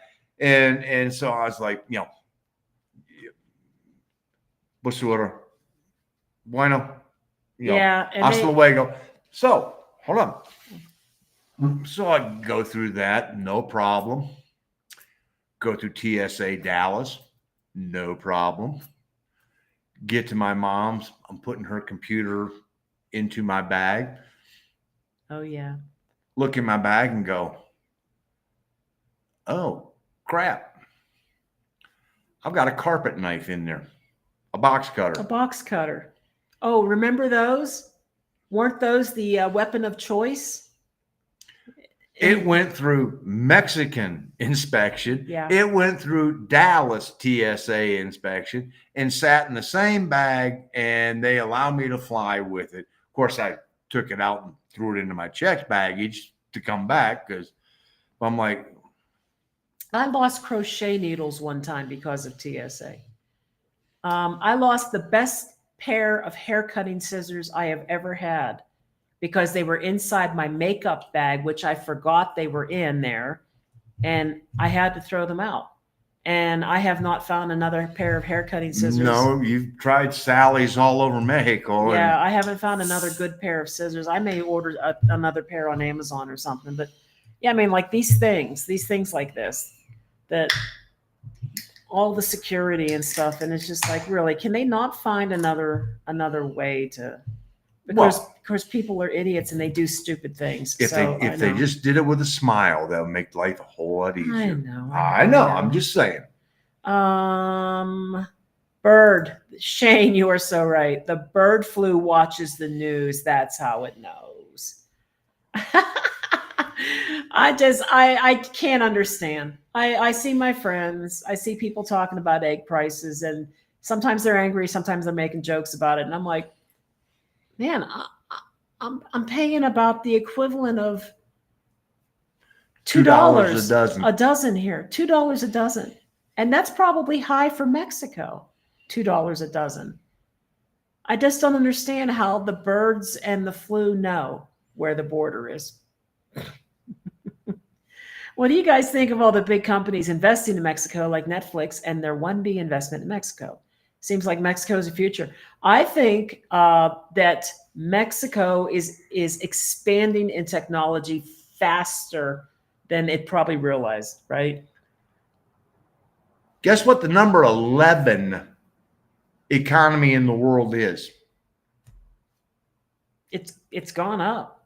And it will not be long before it is going to be a top 10 economy in the world. I mean, and it is, especially with some of the things, I mean, there are things that AMLO did that I didn't agree with. There's, but one of the things he did was starting the rail program and bypassing the ability for shipping to bypass the Panama Canal. And he started that rail process, to go from, I think it's going to be just a little bit north of Huatulco over to Veracruz, where ships going to be able to go in and go boom, unload, go back and pick up. And it's just going to be going back and forth. Yeah. And yeah, that's, with the manufacturing and everything else, it is on the cusp of exploding. Oh, for real. I mean, I know that Cerner Medical has opened up locations in Mexico, although I would never apply for those because they're going to need somebody fluent in Spanish, obviously, at that level. But, Querétaro has been growing with manufacturing and technology. Scheinbaum's talking about Mexico having its own car, its own electric car. Well, yeah. But I'm just saying. I know. But that's. But here's the thing. You want to put an electric car in Mexico, and where are you going to recharge? But I forget get that. The point is manufactured, originating, built in Mexico. No, I get all that. Yeah. But if you want to drive from Monterrey to Querétaro or to Aguas Calientes, you ain't gonna make it. Probably not going to happen. But let's face it. The reason they've got license plate restrictions in Mexico City is due to smog. So anybody driving around Mexico City, that could help. If all you're doing is commuting, then that makes sense. Yeah. If you're trying to drive around the country, that ain't gonna happen in Mexico. No, but the growth in industry in this country is just mind-boggling, and I don't see it slowing down. No. Ooh, the dogs. It's the Twilight bark. Twilight. I'm lost on some of these. Oh wait. Oh, I know this. Yes, next world power. For sure. And you know the beautiful thing is what is the one thing you don't hear about from Mexican politics? What? They don't get involved in other people's shit. Well, they try not to. They limit it. It's reactionary mostly. Yeah. They're not going, oh, we need to do this. These people, no, leave us the hell alone. Let us do it our little bit down here, and we're good. And hey, it works. So excellent question. Bird flu borders. They know. The bird flu knows. It knows where that border is. Cartel goes, You got to go back. It makes us appreciate them more. It's an honor. I'm a little lost on that one. I don't know what we're talking about, which statement, but I don't know. And then we're now to the black olives. The black olives. Oh God, yeah. and you always have great cheese. If I can find it, I will buy it. And I do look. Every time we go to the store, I always look at their specialty cheese bin, and I'll dig through it just to see what they have. Yes. One of these days, if I can find phyllo dough, that's something I don't always see. I'm going to look for phyllo dough at HEB and see if they have it. If I can find phyllo dough, I'm going to make a baked raspberry brie pastry. Look at his face. He's like, no brie for me. A little late, but Mark and I are here. Oh, Vicky. Yeah. I'll make them again. I saved some of them in the freezer. So, I saved the dough. So I'll make a fresh batch for sure. And ketchup wouldn't, kraut and ketchup wouldn't mix well. Yes, kraut has vinegar. Ketchup has sugar, not a good mix unless you're used to eating it. We were very used to when I was growing up, even when you had fundraisers outside of churches or grocery stores and stuff, there would be a hot dog fundraiser. We would have our buns steaming, hot dogs, all the toppings, and then a thing of sauerkraut. All right. To give her a pass, they also do this thing up in the Pittsburgh, in the Berg. Ham barbecue. No, I'm not even going. That is the nasty. Ham barbecue. That's the nastiest crap known to man. Ham barbecue. But they do one where they put kraut and grape jelly. Oh, my Swedish meatballs. And the meatballs. Okay, so it's not Swedish. It's Swedish. And no, I never used grape jelly. I would use rinsed sauerkraut, whole cranberry sauce, some brown sugar and some other stuff like that, and meatballs. But there's various versions of it all through the Berg. Really good. You never know what you're going to get. And ketchup. See, and that's just the way the Berg, sweet and kraut to them. Yeah, that goes together, man. It goes together, They man. think it just goes. bing, and it's like it works. Well, the other thing, okay, so ham barbecue. If you're from the Pittsburgh market, and if you're familiar with Isley's used to be an chip chop ham ice cream store, and they also sold lunch meat, and they were one of the first places. Like chipped ham wasn't a thing until Isley's, and Isley's used to sell chip chopped ham, was what they called it. There's a reason it wasn't a thing, but now it's a thing everywhere around Pittsburgh. You can get I know only in Pittsburgh chipped hams, shaved chipped ham. So ham barbecue, quick, easy meal. Really good at picnics and stuff. Honest to God, you guys are going to laugh. You throw a whole bunch of this chip chopped ham in a pot with some ketchup and a can of Coke. The end. It's really good. Ketchup and Coke. I spent 10 years in Pittsburgh, and there are some things that I never got. Ham barbecue, one of them. Yum. No. And a big tray of halushki. I mean, I get the fact that anytime you got together with any group of people that was more than 10, there was going to be halupki or halushki, one of the two. And somebody was going to have a big pan of baked ziti. I mean, that was par for the course, and icy light. Icy light, yeah, or Rolling Rock. You get a Rolling Rock. Yeah. You guys, dese? What is dese? Hola, Jorge. Does that mean something? I don't know. Maybe I'll look it up later. Oh, love that shirt. Yes. Isn't that a nice shirt? I said to him when he came down tonight, ooh, that looks sexy on you. It's the tan. It is the tan, right?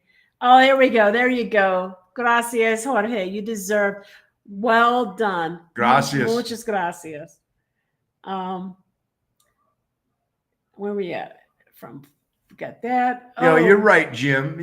But we don't travel. We try to avoid going back to the States as little as possible. To be fair, I mean, I know it's $99 for a couple of years. Like his mom even asked me, why don't I get it? Well, here's the reason. And I did look into it because in order to complete the process, you have to go and have an interview with someone wherever at one of the airports or something. And that's not in Mexico. So I would have to go get an interview with somebody at one of these airports in the United States to even get through the process of getting that whole pre-check thing. So that means we have to go back to the United States. I mean, maybe we're really sort of avoiding if we can avoid it. Maybe when we're up there, we are going to be up there for 2 weeks. Maybe we can arrange it. But I mean, that's just it. We would have to be in the U.S. to get the appointment, to do the interview, to blah, blah, blah, blah. By the time we're done, as frequently as we actually travel. Leave me in Mexico. Yeah. As I understand, Mexican culture generally dresses nice in town. One of my friends was complaining about his in-laws always telling him he needed to dress neater. I would say that is true under most circumstances that we've seen. I mean, people tend to dress nicer. I break the, I adhere to the one thing that only gringos wear shorts. Oh, he hears that a lot, and he wears shorts everywhere. I mean, you give me an opportunity to wear shorts, and I'm like, and my response to that is, you know what? When you get to be an old man, you don't care. It's true. I mean, like we were in San Luis Potosí, there wasn't another guy. There wasn't even another white guy wearing shorts. Mark had shorts. Mm-hmm. Yes. Oh, and Yvette, yes, culture shock is definitely real. My biggest shock is how I simply forgot what the actual size of a 2-liter bottle of pop really is. You could get 2 liters in Mexico, but they tend to be tall, skinnier bottles. Most of the time he buys a 3-liter. So I hadn't seen the short, stumpy 2-liter bottles in that long. And his mom had a whole bunch of them because she likes Diet Dr. Pepper, and she had all these 2-liter bottles in her garage refrigerator, and she opened it up and like, oh, those are really cute. What are those? And then I stopped for a minute and went, oh my God, are those 2-liter bottles? Like I forgot how big they really were. So I don't know. The biggest culture shock to me is how infrequently people interact with each other. Oh yeah. In the U.S. I mean,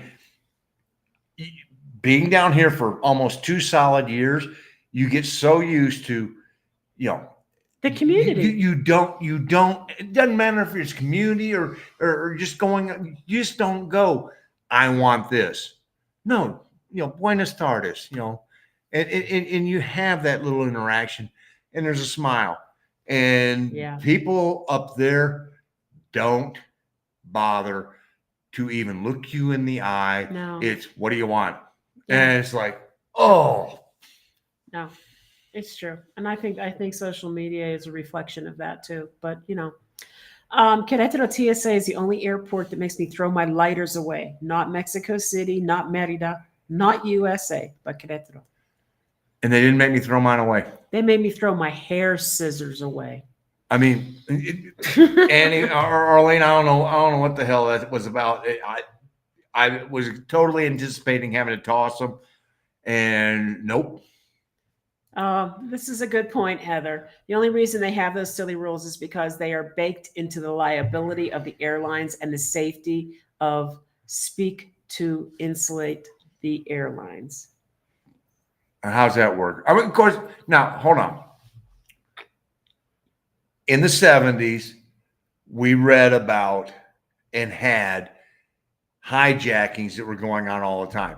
But since the 70s, since they have really cracked down on that, we really have not had that many hijackings around the world. So whatever they are doing, they have at least cracked down on that, which, if I'm flying, if I'm booked from Querétaro to Dallas, my ass wants to land in Dallas.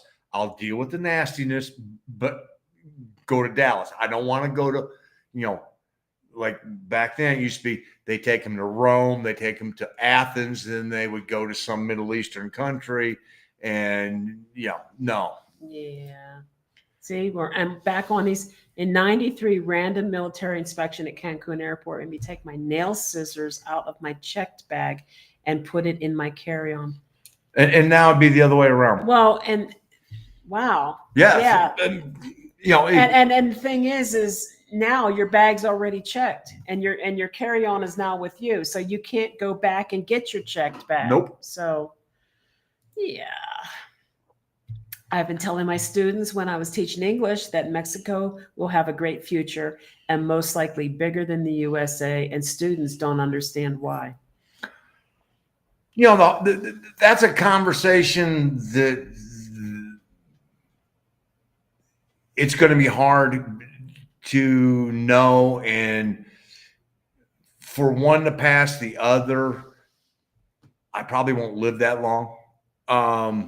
So it's one that I sort of look at and go, oh, well, that makes sense. That makes sense. Okay. And this is good. GM plant down there was planning to be all electric in 10 years. That'll be interesting to see. Yeah, the biggest issue with the only issue with electric cars here in Mexico is that to go from, just to take a drive that the two of us did, to go from Monterrey and the next major city that we hit was Zacatecas. An electric vehicle would not make that drive with those hills and those mountains that we went through, and there is no place in between to charge up. I think the biggest issue with electric cars, and let's be honest, you need lithium batteries. Unless they found another way to generate that power. But lithium batteries, now you got to find lithium. The secret is and this is going to be the one that's going to make the difference. Both Honda and Mazda independently are working with vehicles that run on water. Ooh, that would work. There you go. So, it's one of those that you look at, and you look at the history of what they're doing with that type of technology, and you want to go, stop making all the lithium other than for cameras and cell phones.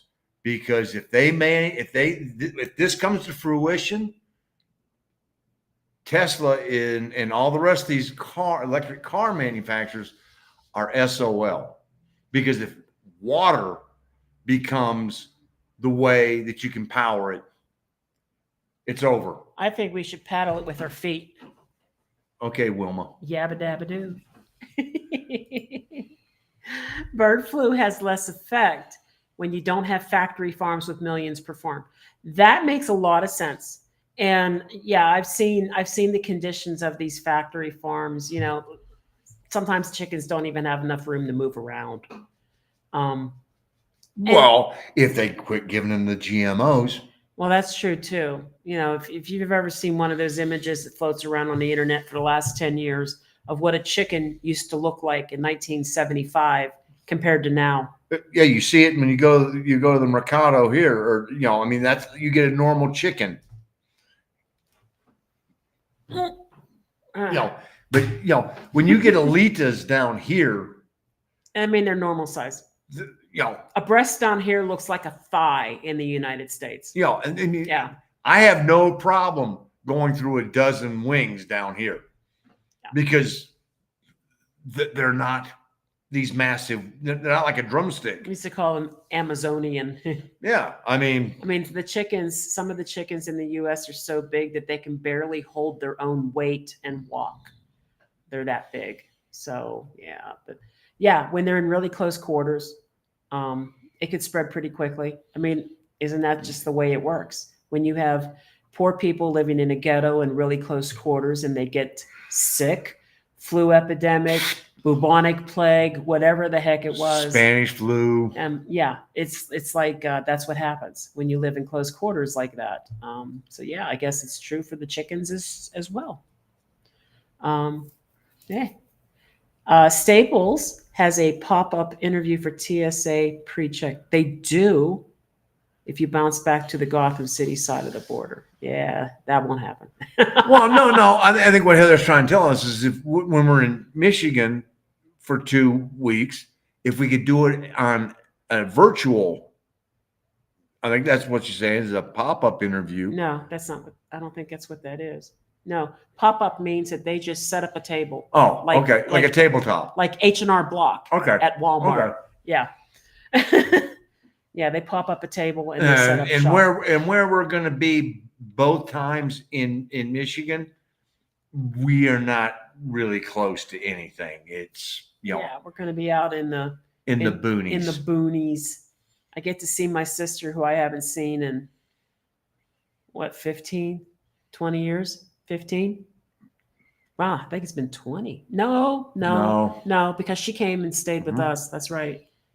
So it hasn't been that long. It's been probably about 4 years. But I haven't been to where she lives and seen all of her kids, my nieces and my nephew, right? In at least 15 we to haven't 20 been years. To the new house that they're in. So yeah, at least 15, 20 years. And then after that, we're going to go up to his family reunion, and we have an Airbnb cabin on acres and acres of ground. Yeah. 30 people.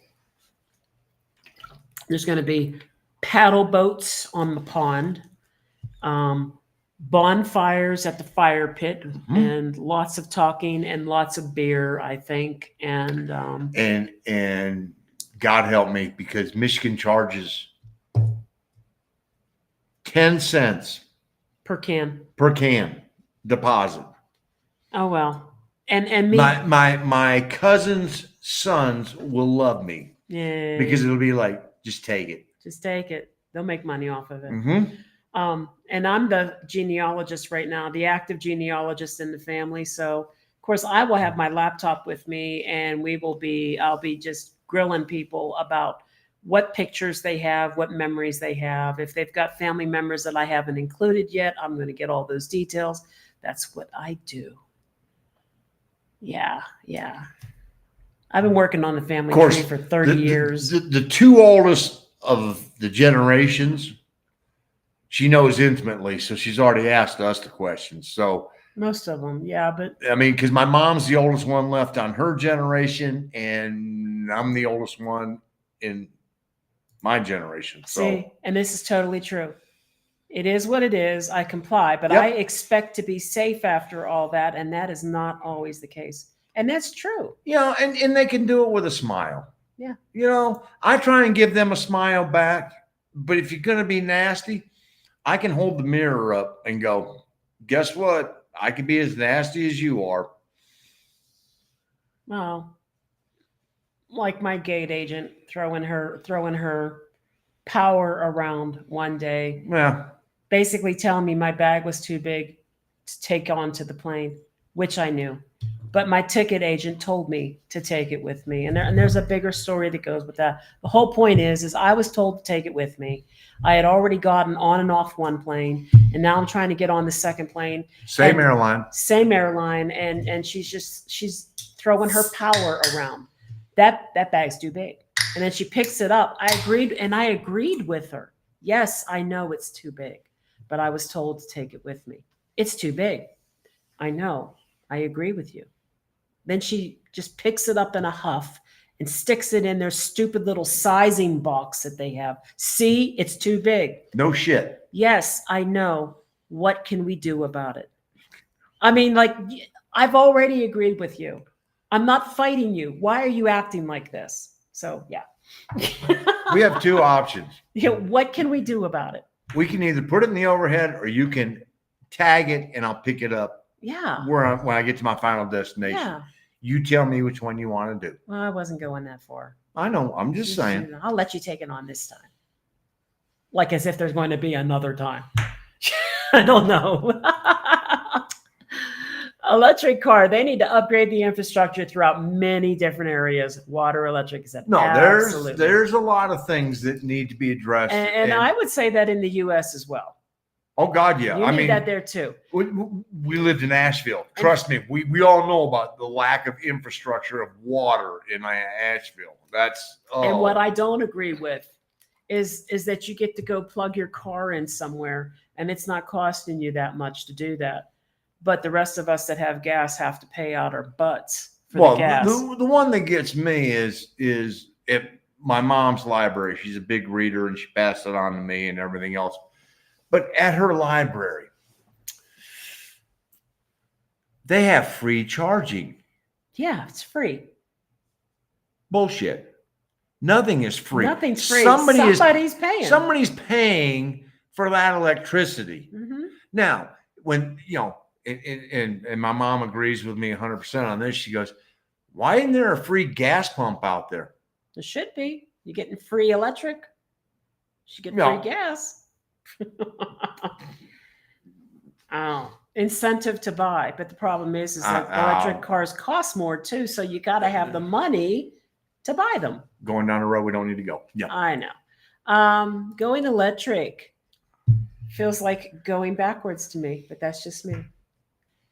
I mean, someday it may be. I like hybrids. Hybrids make all the sense in the world, because now when the engine's running, it's recharging the battery. Yeah. That and oh, by the way, when I need to put my foot into the gas to avoid a situation, I have the power of that, fuel injected engine going. Yeah. Yeah. And then when I'm cruising through the parking lot looking for that spot, I'm running on electricity. Okay. I'd buy a hybrid in a minute. Yeah, I think hybrids are good because they save you money when you're using gas. Yep. So, Hannah, I have just got photos and letters from family from 120 years ago from my mom who has gone in a care home. Precious. They are precious. Those old photos. Oh, I got some from a Great aunt. my dad's stepmother gave me. oh, that side. The My other side. dad's stepmother gave me a whole 2 boxes full of photos. I cried because there were photos in there of people that I have never seen before. Well, and You know, Purple Hearts and other things Purple that Hearts, yeah, just it was just insane. And one of the nicest, coolest photos that was in that box was actually a photograph of what I believe is my great grandmother's family standing on the front porch of their house in it was probably maybe 1910, maybe, with their new wash machine. with their brand new washing machine. And I dated the photo based on that washing machine from a Sears catalog. And yeah, that stuff is awesome. And then we got well, photos. I mean, but then Oh, Omi. I mean, my mom's aunt Omi, we call her. Her name's Oma. She had Alzheimer's, not horribly bad yet at the time. not as bad as it is. Not as now, bad as it but is now. Yeah. But she was able to give us names and relationships of so many people in these photos I had never We seen. spent a whole afternoon scanning photos. Just boom, incredible. Boom, boom, Seeing boom. pictures of my grandma when she was a young, attractive woman, not my grandma, stuff like that. No, because I mean, Yeah, our the family reunion we have coming up. All right, I don't think any of my family's on here, and probably they aren't going to watch it anyway. One of the things my mom and I came up with for doing this is we bought, when I was up there, she bought a digital photo frame, and we came up with the idea that we're going to be having this family reunion. We're going to put pictures of the people who are no longer with us, who should be there, who are important to the people who are there. And we're not telling anybody else. There's only 3 people that know that the common denominator is that somebody's dead in each one of the pictures. And that's Gina, me, and Mom. And so we're putting all this together, and I'm going to put the names on there so that, like my Uncle Bob, who served in World War II, and Bob's your uncle. Bob's your uncle, and was on the second wave of D-Day and survived. And and so all these people that have been gone for a while, and some of them have been gone, like my grandmother died in 1962.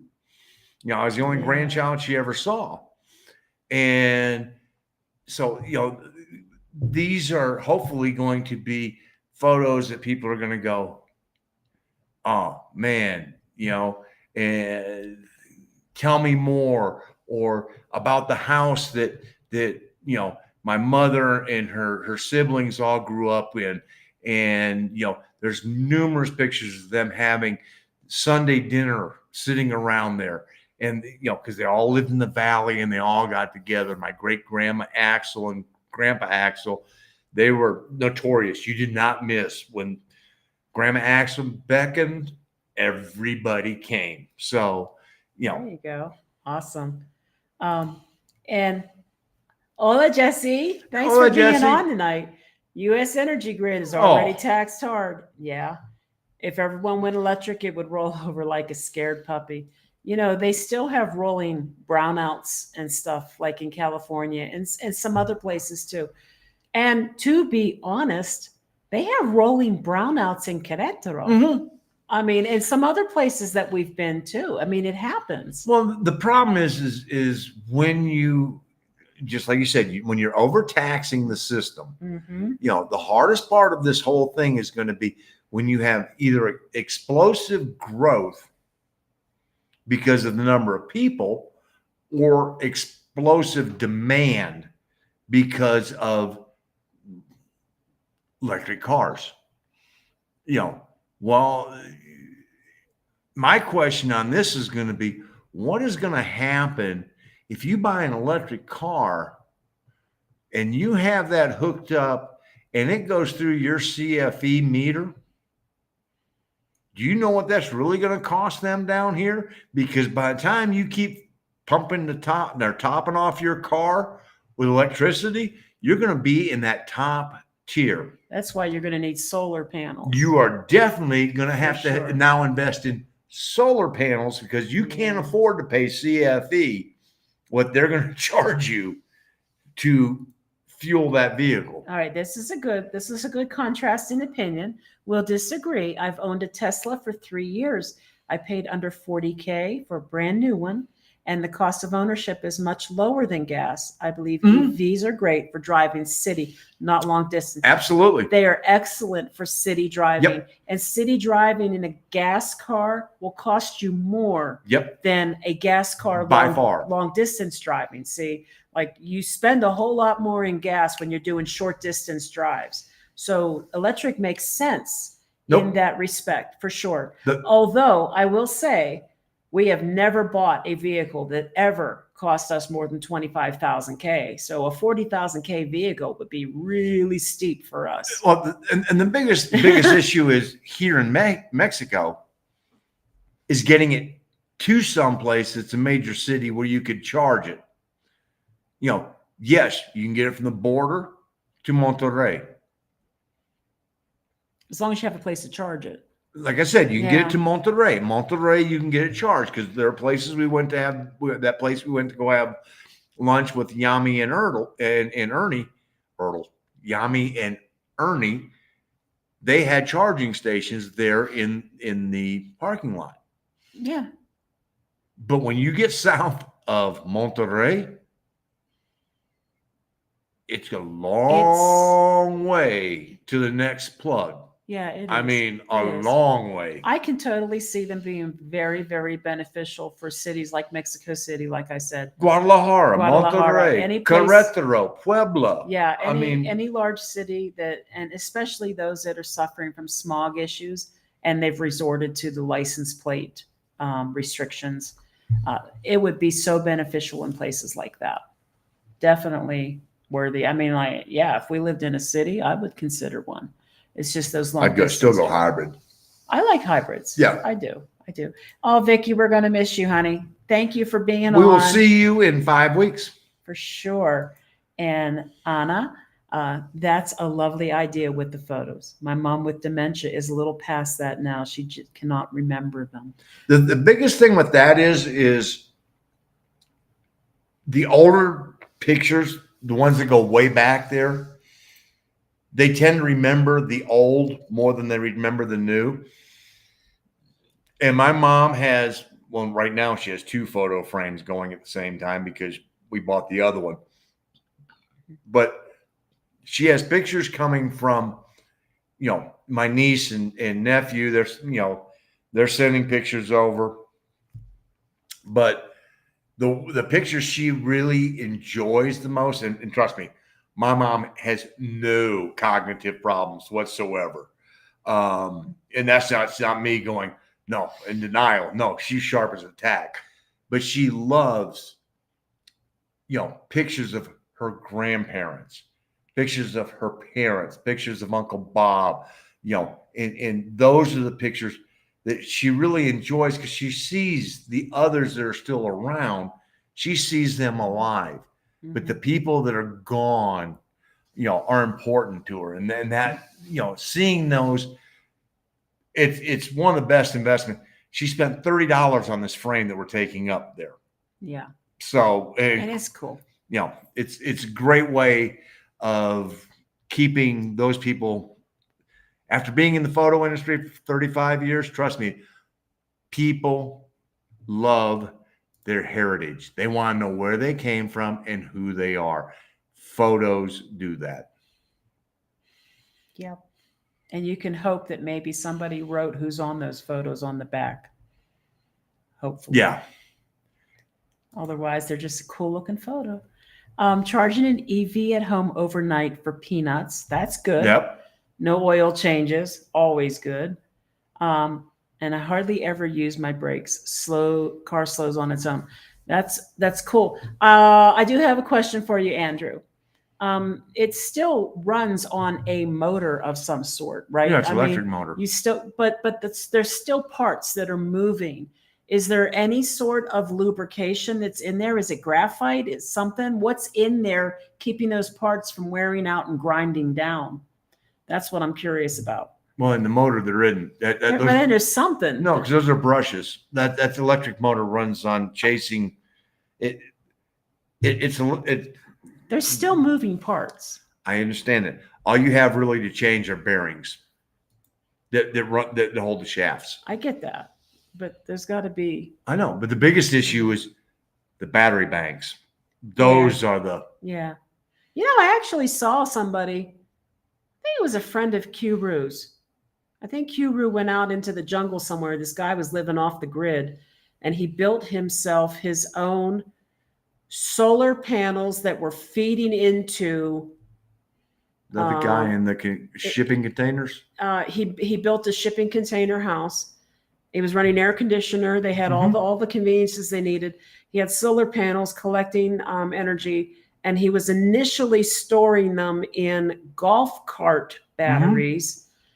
And he either did or was planning to replace the golf cart batteries with electric car batteries. Yeah, he was the one that was living in the jungle in Riviera Maya. I mean, it was impressive. Yeah, because he had three different shipping containers. I mean, he started with one and just kept adding, and he had a little complex going there. I am missing. Oh, here we go. Oh, okay. Replacing a battery bank is $10K. How long do they last? Yeah, curious. Good question, because that Well, here's another answer. Many owners own a 10-year-old Tesla. That's a long time. It is a long time. Well, I mean, if we extrapolate that out, if we use 10K as the changing the swap out price for batteries for 10 years, it's $1,000 a year. Spend a hell of a lot more than $1,000 a year in gasoline. Okay, cool. Yeah, so Arlene, you're absolutely right. We experience the same thing. We will fill up, and we really don't drive very much, so we don't. Same exact thing. We stopped on the way up to SMA and filled up, and just ran up today to go to, Farmacias Guadalajara, and we are still over half a tank. Yeah. And that was a month ago. I mean, we'll probably fill up before we head out to Techies. Because we're starting to get close to that half tank, and we don't go below that. So we got zero maintenance on these cars. Now, this is what I was curious about. Moving parts don't require lubrication. Only liquid in a Tesla is a windshield fluid. Well, that's pretty impressive. Very cool. Yeah, the only thing that's in there that really wears out are the bearings themselves, the shaft bearings that go onto an electric motor. When the bearings go, and those aren't that hard. Yes, Jesse, it is a very cool. I wish I could tell you. You got that right. Electric shipping container, and now let me screw this in here. I'm trying to think how old that video would be. It's going to be on Q Paul's channel, and it's going to be at least, I want to say, about 3 years ago.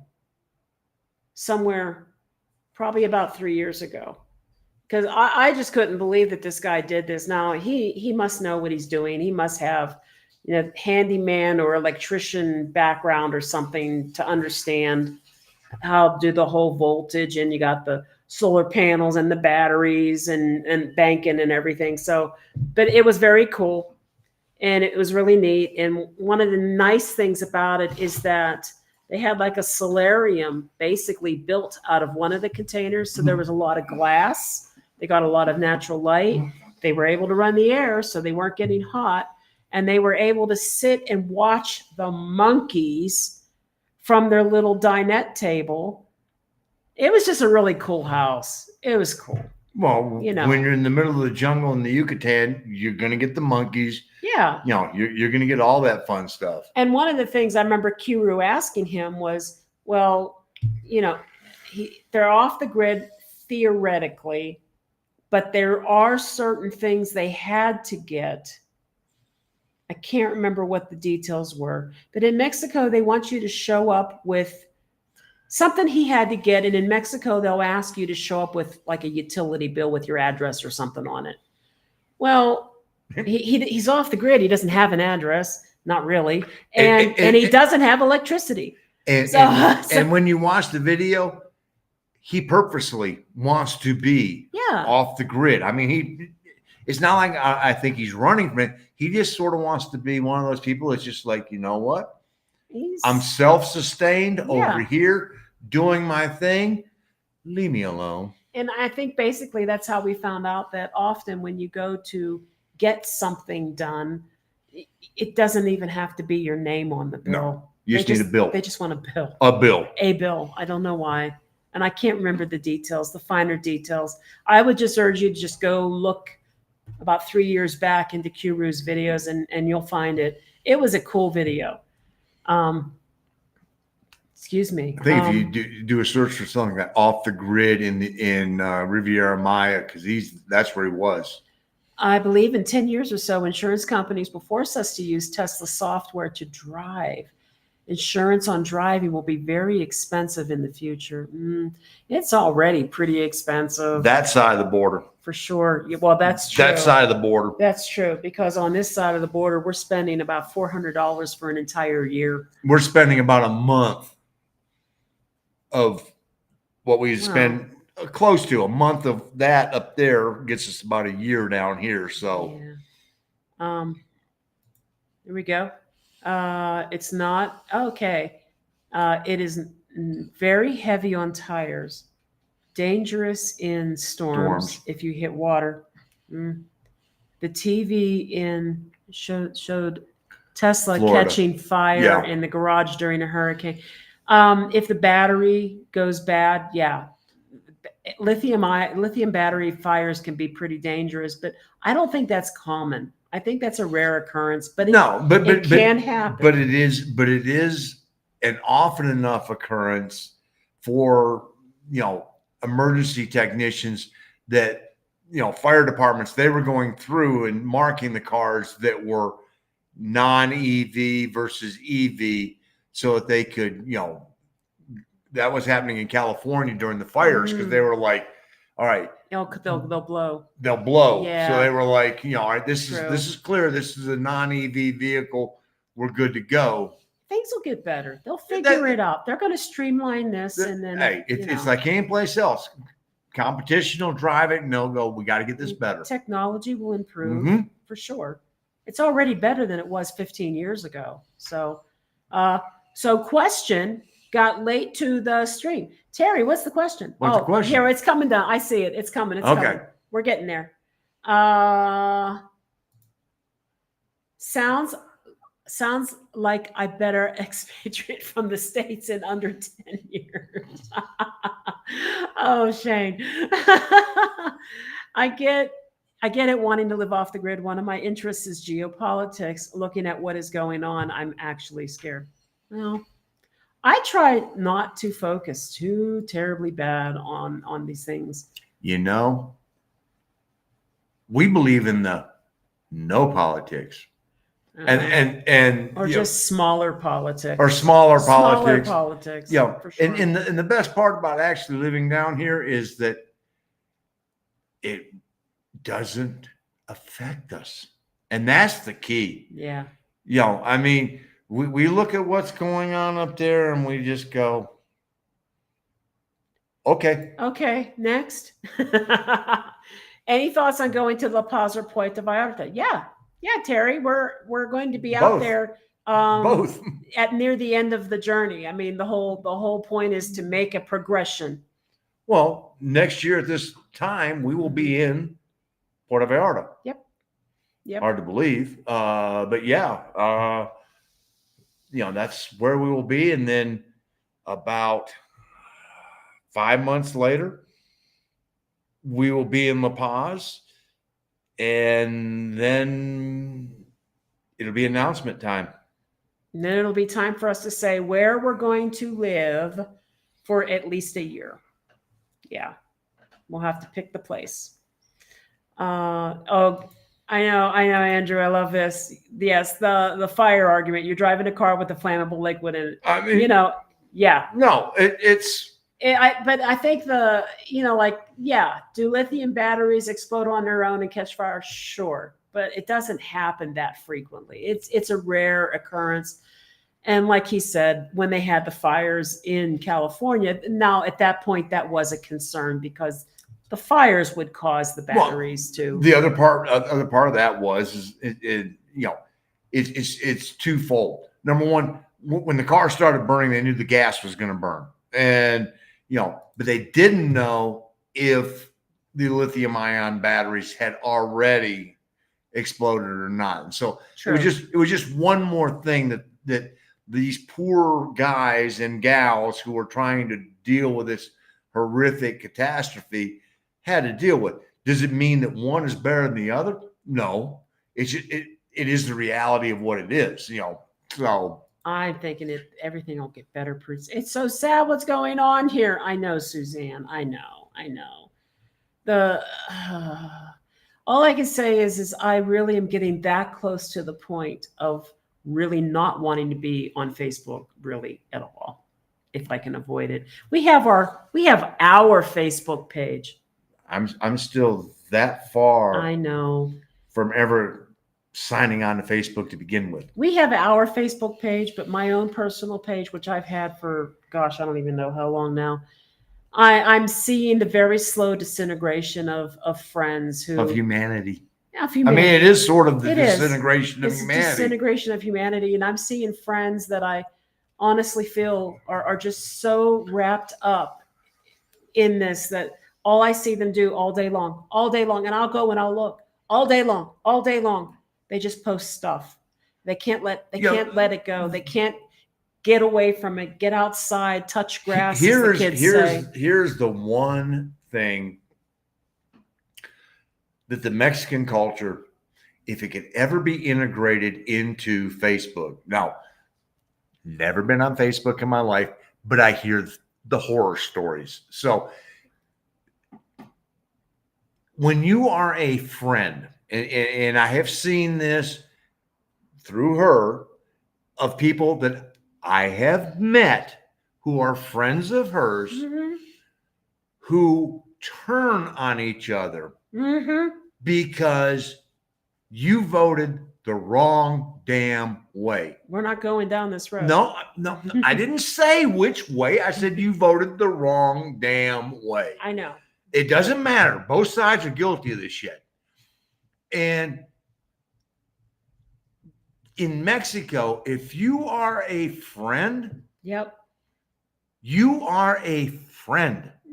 We don't care who you voted for. And here's the thing. She's been friends with these people long before any of Trump, this. Obama, Yep. Bush, Yep. Clinton. Yep. We're going way back. I've been friends with these people for 20, 25 and years. all of this is, you know what? We had all these other things in common. We liked this. We shared this. We talked about Genesis. We talked about music. Music. Concerts. We talked about concerts. We talked about all the other things. Family. What's important. This, that. Now you voted the wrong way from me. Get out of here. No. And you go, you know what, folks? The daily meme post. I know, meme. I know, but the thing is the friendship is not as valued. No, it here isn't. In Mexico. Yeah, the friendship is more important and is valued more. And you would go, you know what? You voted that way. I don't agree with you, but you're my friend. And we're still friends. And I love you. Now let's talk about something else. Yeah. And that's the part that they cannot get past either way. I honestly want to say to a couple of my friends, I really feel for your mental health right now, because you are devoting so much of your time and letting your demons live rent free in your head that you were on Facebook all day long, making these posts all day long. That's got to be ripping your psyche apart. You need to step away and go live life. And for what? Go breathe some fresh air. Go talk to some people to their face.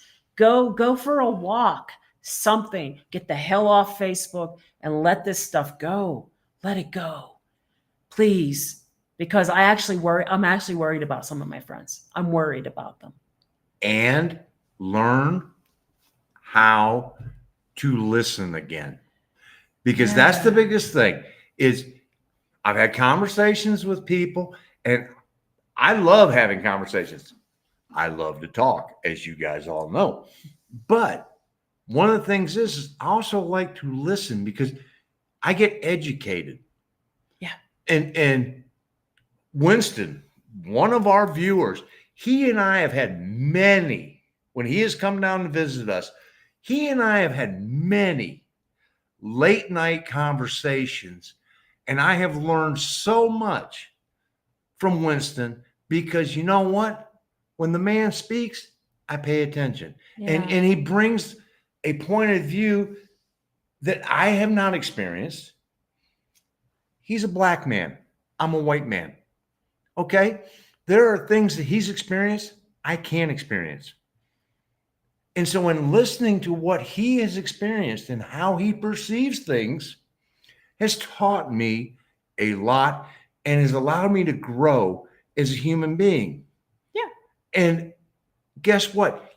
If you don't listen, you don't learn. No. And the man is a friend of ours. And he and his wife, Terry, dear friends of ours. Mm-hmm. But you know what? We may not agree on everything, but we honor and listen to each other instead of belittle. We have respectful conversations. Now, I'm going to say something.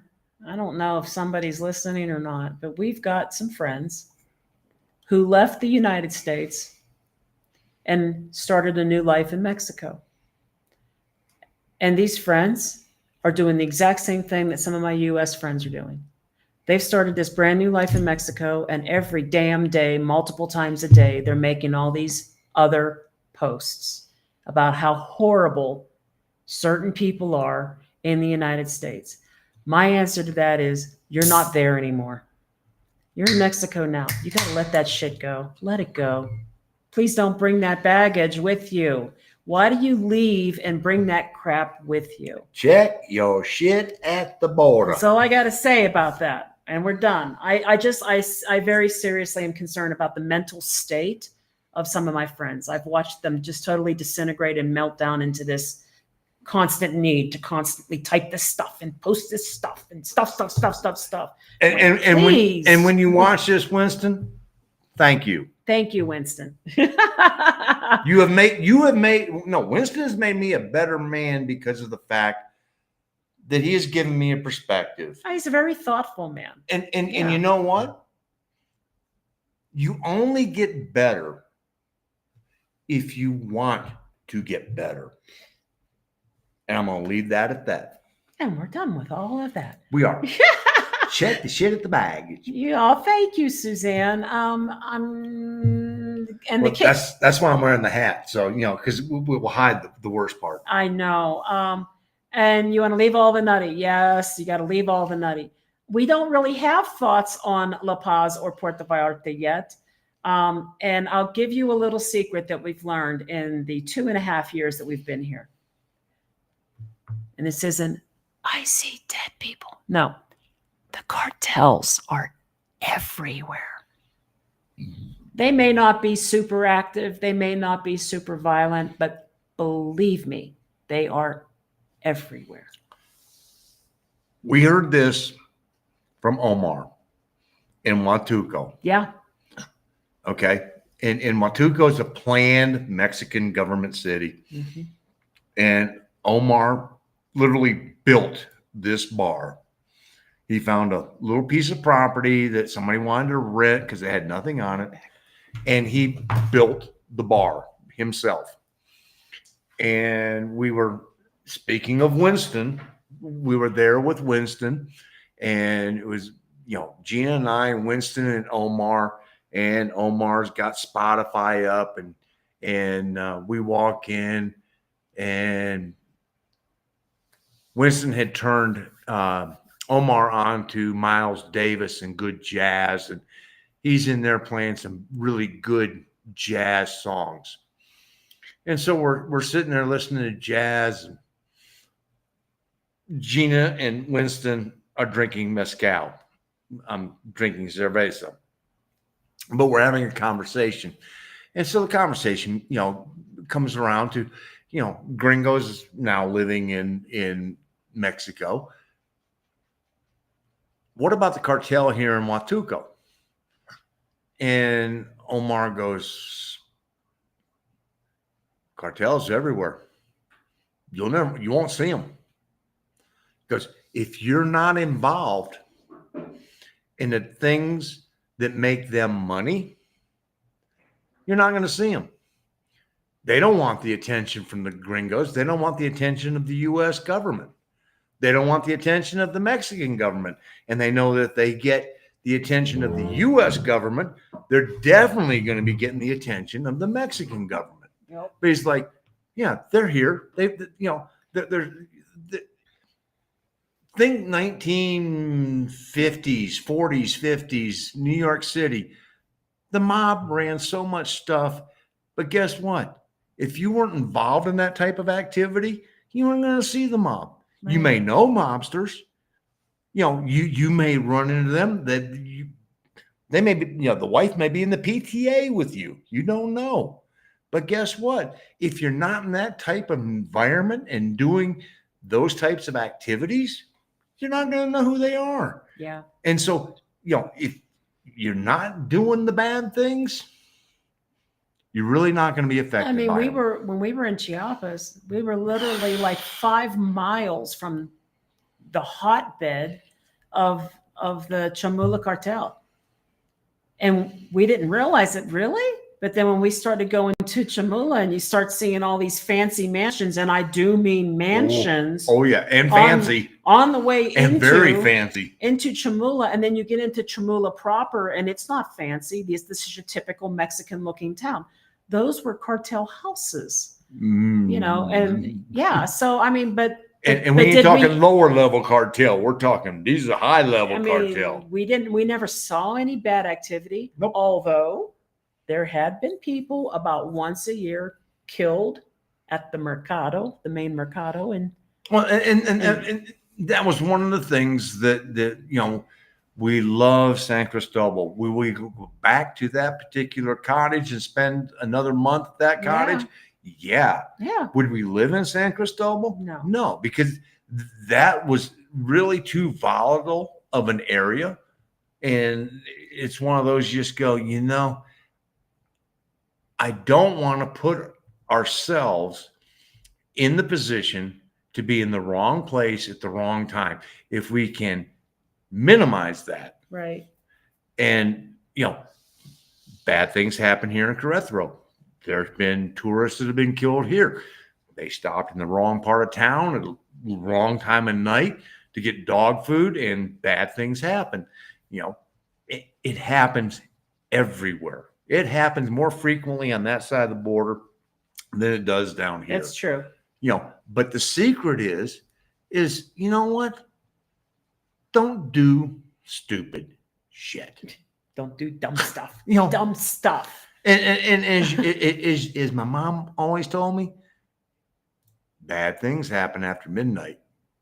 Wow. I think it happened before midnight. Well. Oh, the kitchen does look very American. Yeah, we're in Mexico. We are in a cookie cutter, gated community, and everything here looks like this. Okay, Suzanne, we could turn you around the corner and show you the laundry room, and you'd go, "Oh, you're definitely in Mexico." Yeah, the laundry room is outside with a double sink. But that's about the only Mexican looking thing. Oh, and maybe this patio right here, this little outdoor. That's about it. Everything else here it's a cookie cutter. Yeah. 3 floors straight up. Houses are all connected, kind of thing. 90% of homes in Mexico will not have the capability of charging an electric vehicle. Correct. Yeah. So,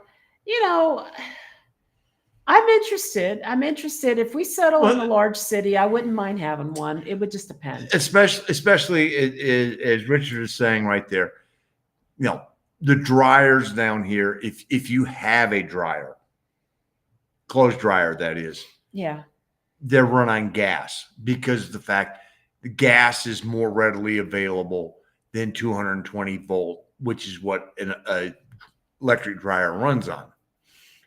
So same with the oven and the stove, running on gas because we don't want to have to run 220. So very valid. If it wasn't for the Mexico expat groups, I'd be so off Facebook in a heartbeat. Oh, Jesse, even some of those groups are just really hard to stomach sometimes.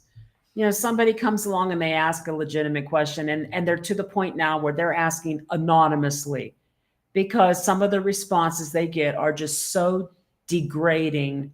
You have to wonder why anybody puts forth the effort. Both sides of the border. I'm just telling why you. does anybody put forth the effort to be such a prick to someone else? I don't understand it. The energy can be spent so much better in other ways. Well, it could also be just said, I don't know, answering the question. And they spend more time being an asshole than they do just going, oh, you know what? There's a great Mercado 3 blocks away. Yeah, or whatever the question is. But yes, it's like that. And Andrew, I'm shocked you're still on Facebook. I deleted my account. I'm over social media. Mexico's great for human interaction, 110%. So why have I kept my account? I have about 600 friends. Of that 600, I would say 200 are actually good friends or family. Oh, or with family. The family. Okay. Yeah, about 200 would be good friends or family. And when I say what I say about this, what I'm seeing happen to people I care about, I'm talking about people in that 200 friend group. And like I said, I almost want to prescribe psychology, psychiatry, something. Nobody should be devoting that much to that. Quit letting politics. It's ruining your life that much. And I'm going to say it. Quit letting politics live rent-free in your brain and drive your entire being to respond to the day's current events. Dude, I'm telling you, every day, multiple times a day, folks, over and over and over and over. That's the kind of behavior I'm talking about. Like, that's not healthy. And I'm seeing that happen. And it's happening to people we're friends with who have moved to Mexico as well.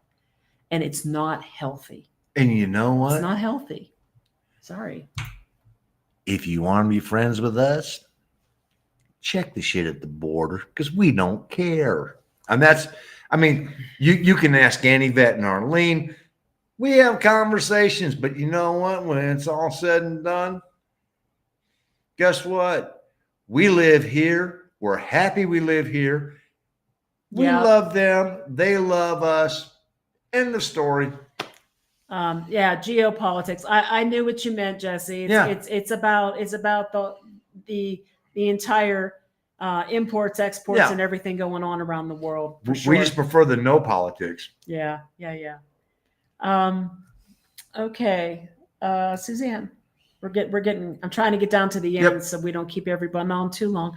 I tell people this shit will change every 4 years or so, but our friendship is forever. Yeah, that's how it's supposed to be. But unfortunately, I'm 64 years old. I'm batting 500 in presidential elections. Seriously. But it's one of those things where if you're allowing it to dictate If it alters your daily life, that's it too has much. too much influence, It's and too that's much. what you're allowing. Buenas Noches, noches, Cindy. Cindy. Let's make good vibes addictive. Whoa, Lord, Damn, I wish we Skippy. could. I wish we could. I would, you know what? And I actually did respond to one of my friends in his daily rants. And I said, suddenly, me moving to Mexico doesn't seem like such a bad idea after all, does it? Well, and he said, actually, you made the right decision. I'm like, I know I did. Put on pet sounds. Yeah. Good vibrations.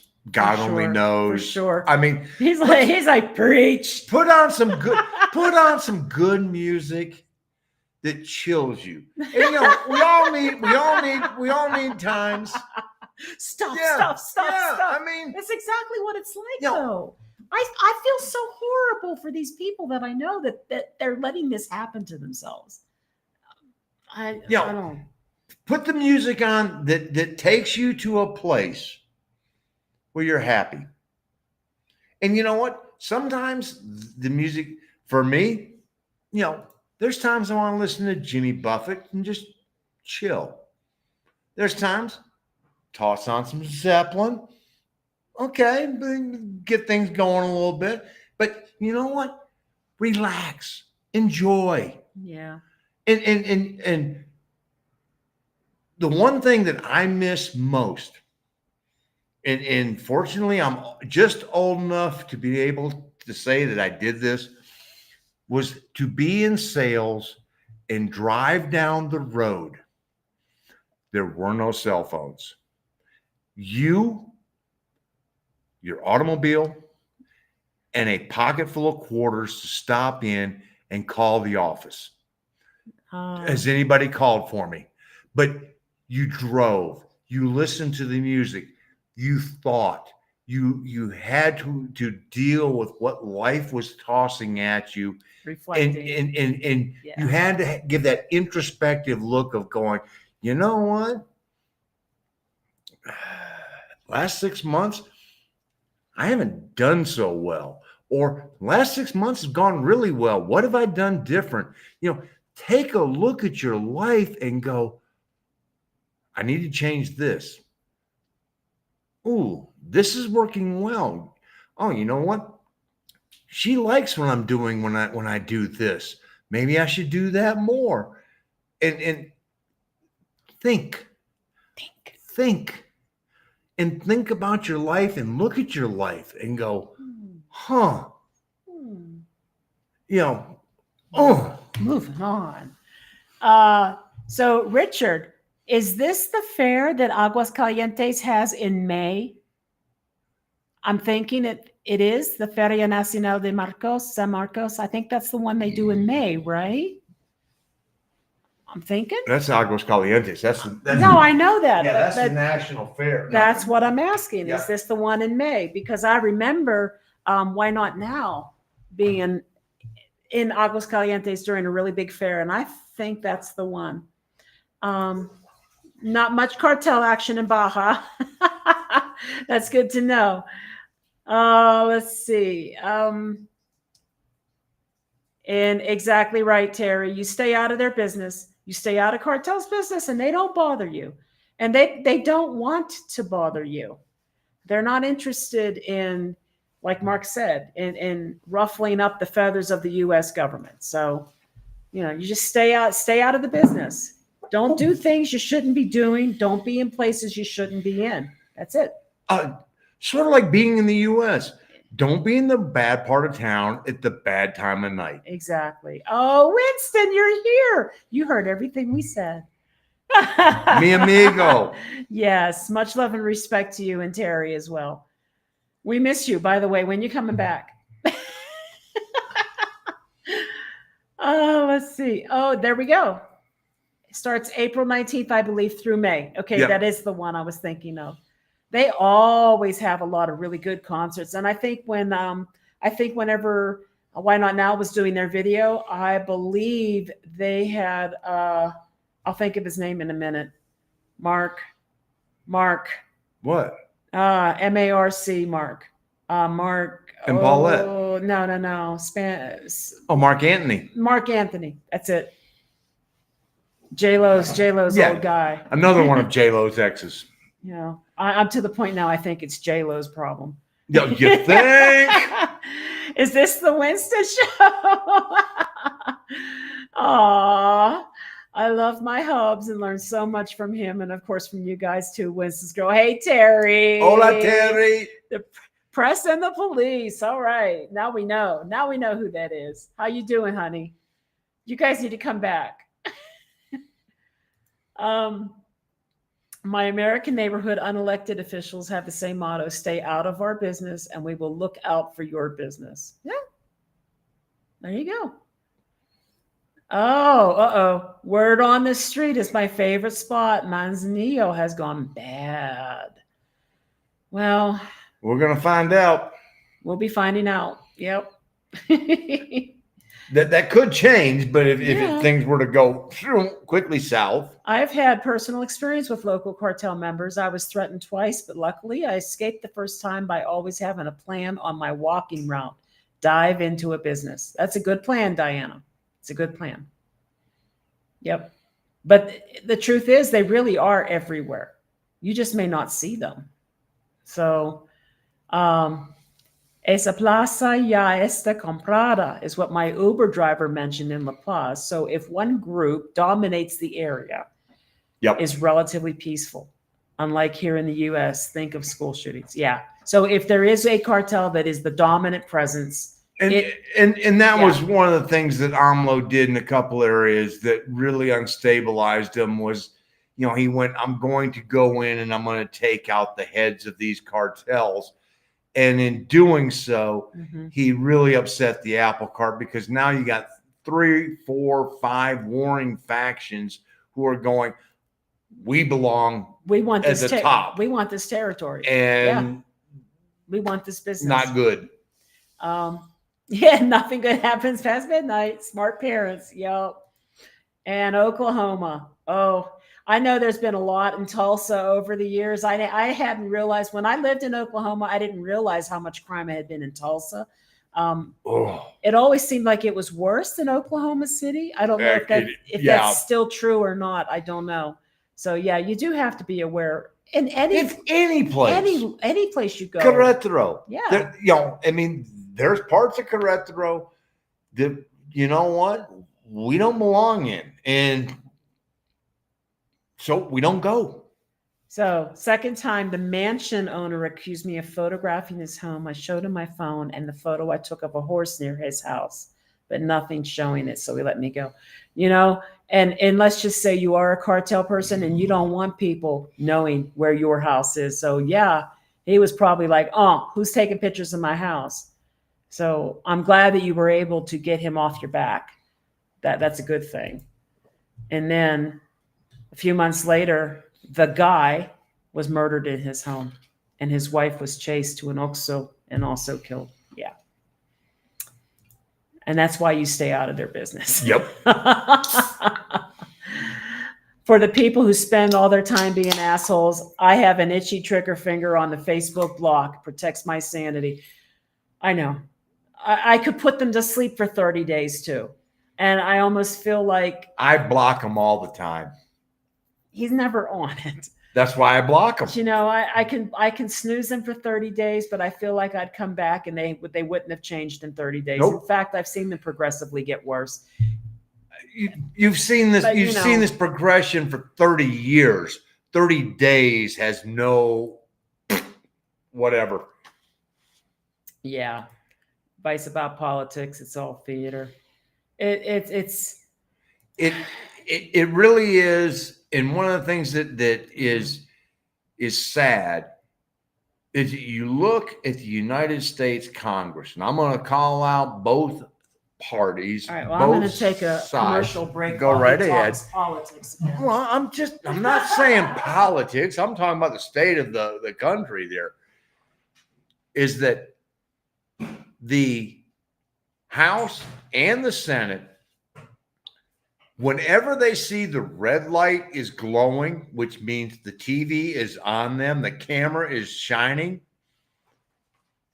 All they want to do is be seen and be heard and scream as loud as they can.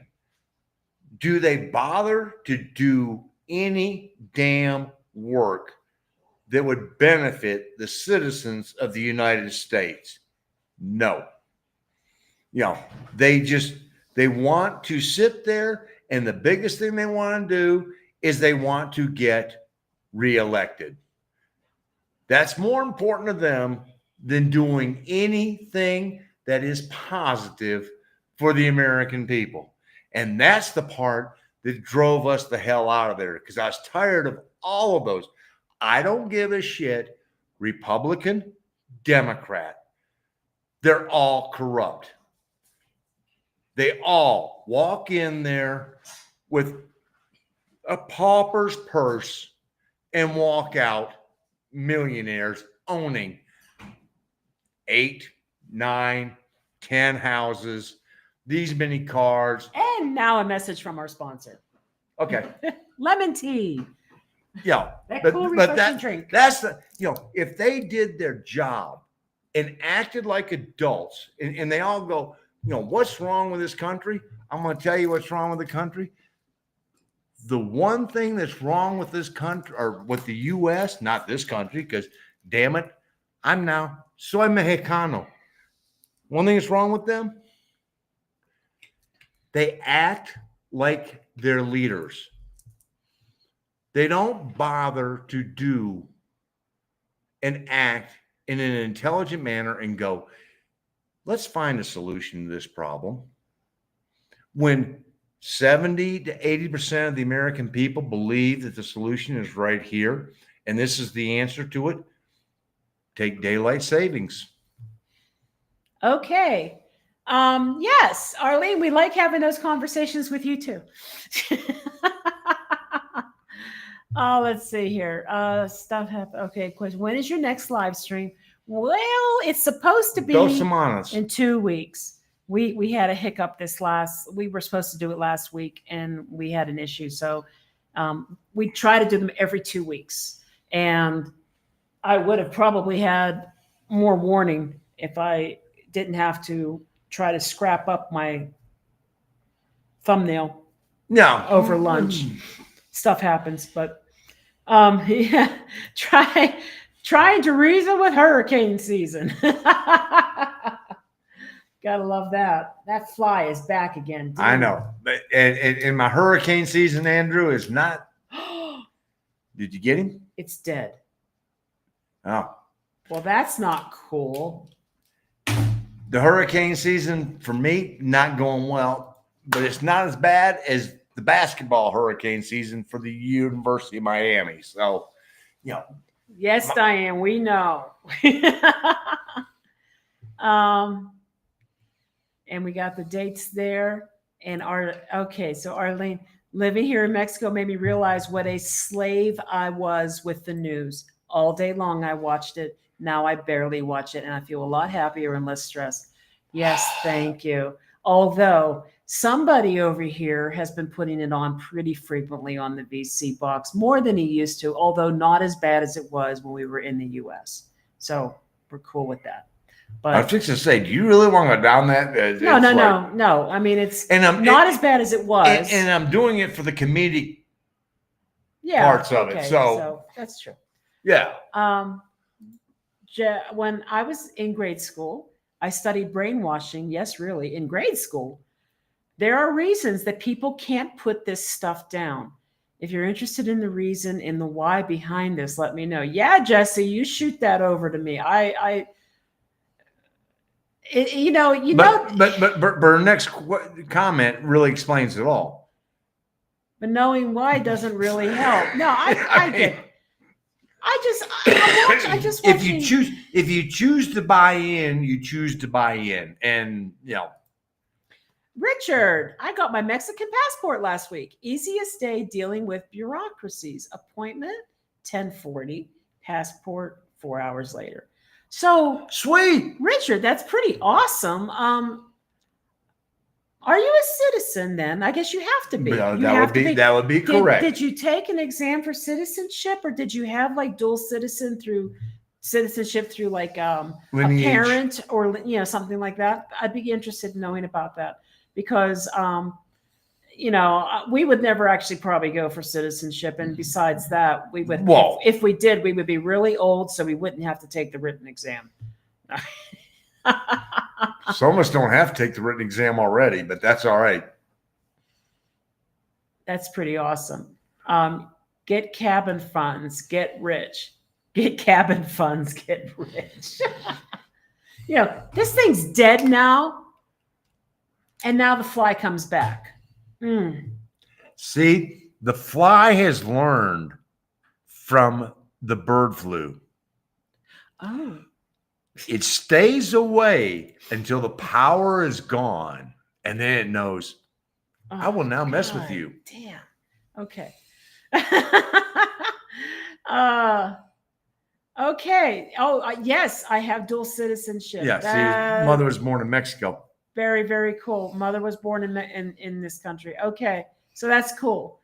And did you have to take a written exam, or did you just get it because of your mother's? No, it'd be like Annie Vet. Annie Vet doesn't have to do that. She's got the lineage. Correct. True. Well, and that's how it would be with my Italian one, too. Correct. Because I've got lineage. Really, really cool. My passive-aggressive way to deal with political crap at my gym, I bought a universal TV clicker to change the channel to a cartoon.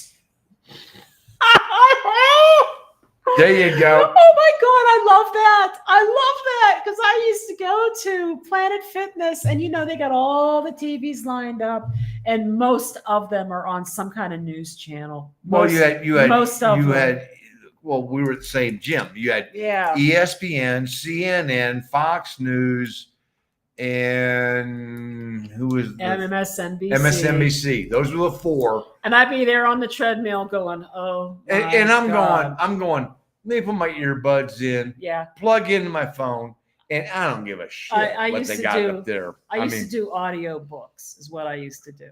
But oh gosh, that is so funny. Be flipping them channels. Oh, bless you. No exam, just documents. That's right. That is awesome. Very, very cool. All right. It has been 3 hours, guys. So we're going to wrap this up because, we always were like, oh, let's see if we can cut it back to 2. It never happens. No, or it rarely happens. So, how's the job? Well, I'll tell you very quickly, Suzanne, that I've got a team and no, her typo is very accurate. How's the job? Because no. I'm making good money on this job. No. I'm talking about the stress that you're dealing with because my boss is micromanaging and he's not very tech savvy. We're in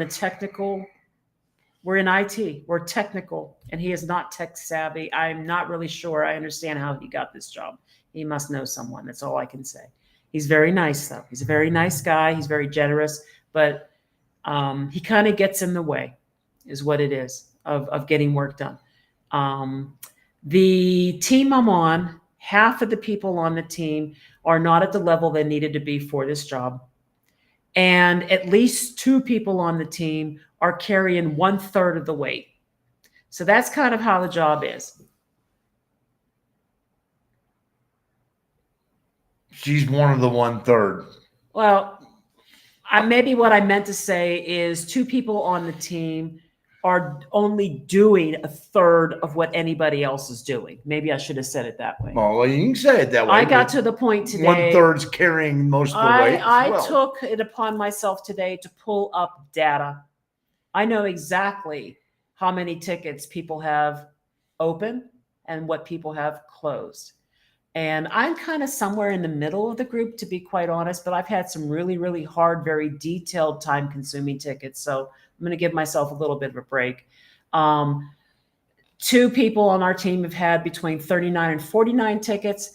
And then there are 2 people on the team with 12 and 13 Okay. total. Every day at lunch, her phone rings. More than once. It's her boss. More than once. Going, are you at lunch? More than once. Yes, I put that on Teams that I was unavailable and I was at lunch for an hour. Yes. So, you know what? I do like what I do. I'm not trying to complain. I love what I do and I'm making good money doing it. But the truth of the matter is, they threw this team together very, very quickly. They didn't hire people who were qualified to do the job that they've been hired to do. And me and two others have pretty much found that the weight of what we're doing has pretty much landed on us. It's a 3-person team. It's a 3-person team with other people sort of like in the periphery is what it's really turned into.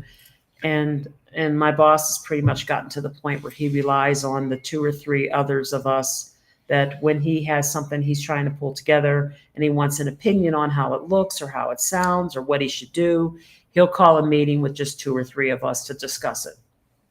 It's kind of how it's gone into. So, I mean, I guess I should feel good that he appreciates my opinion. You have job security. I do. I have job security.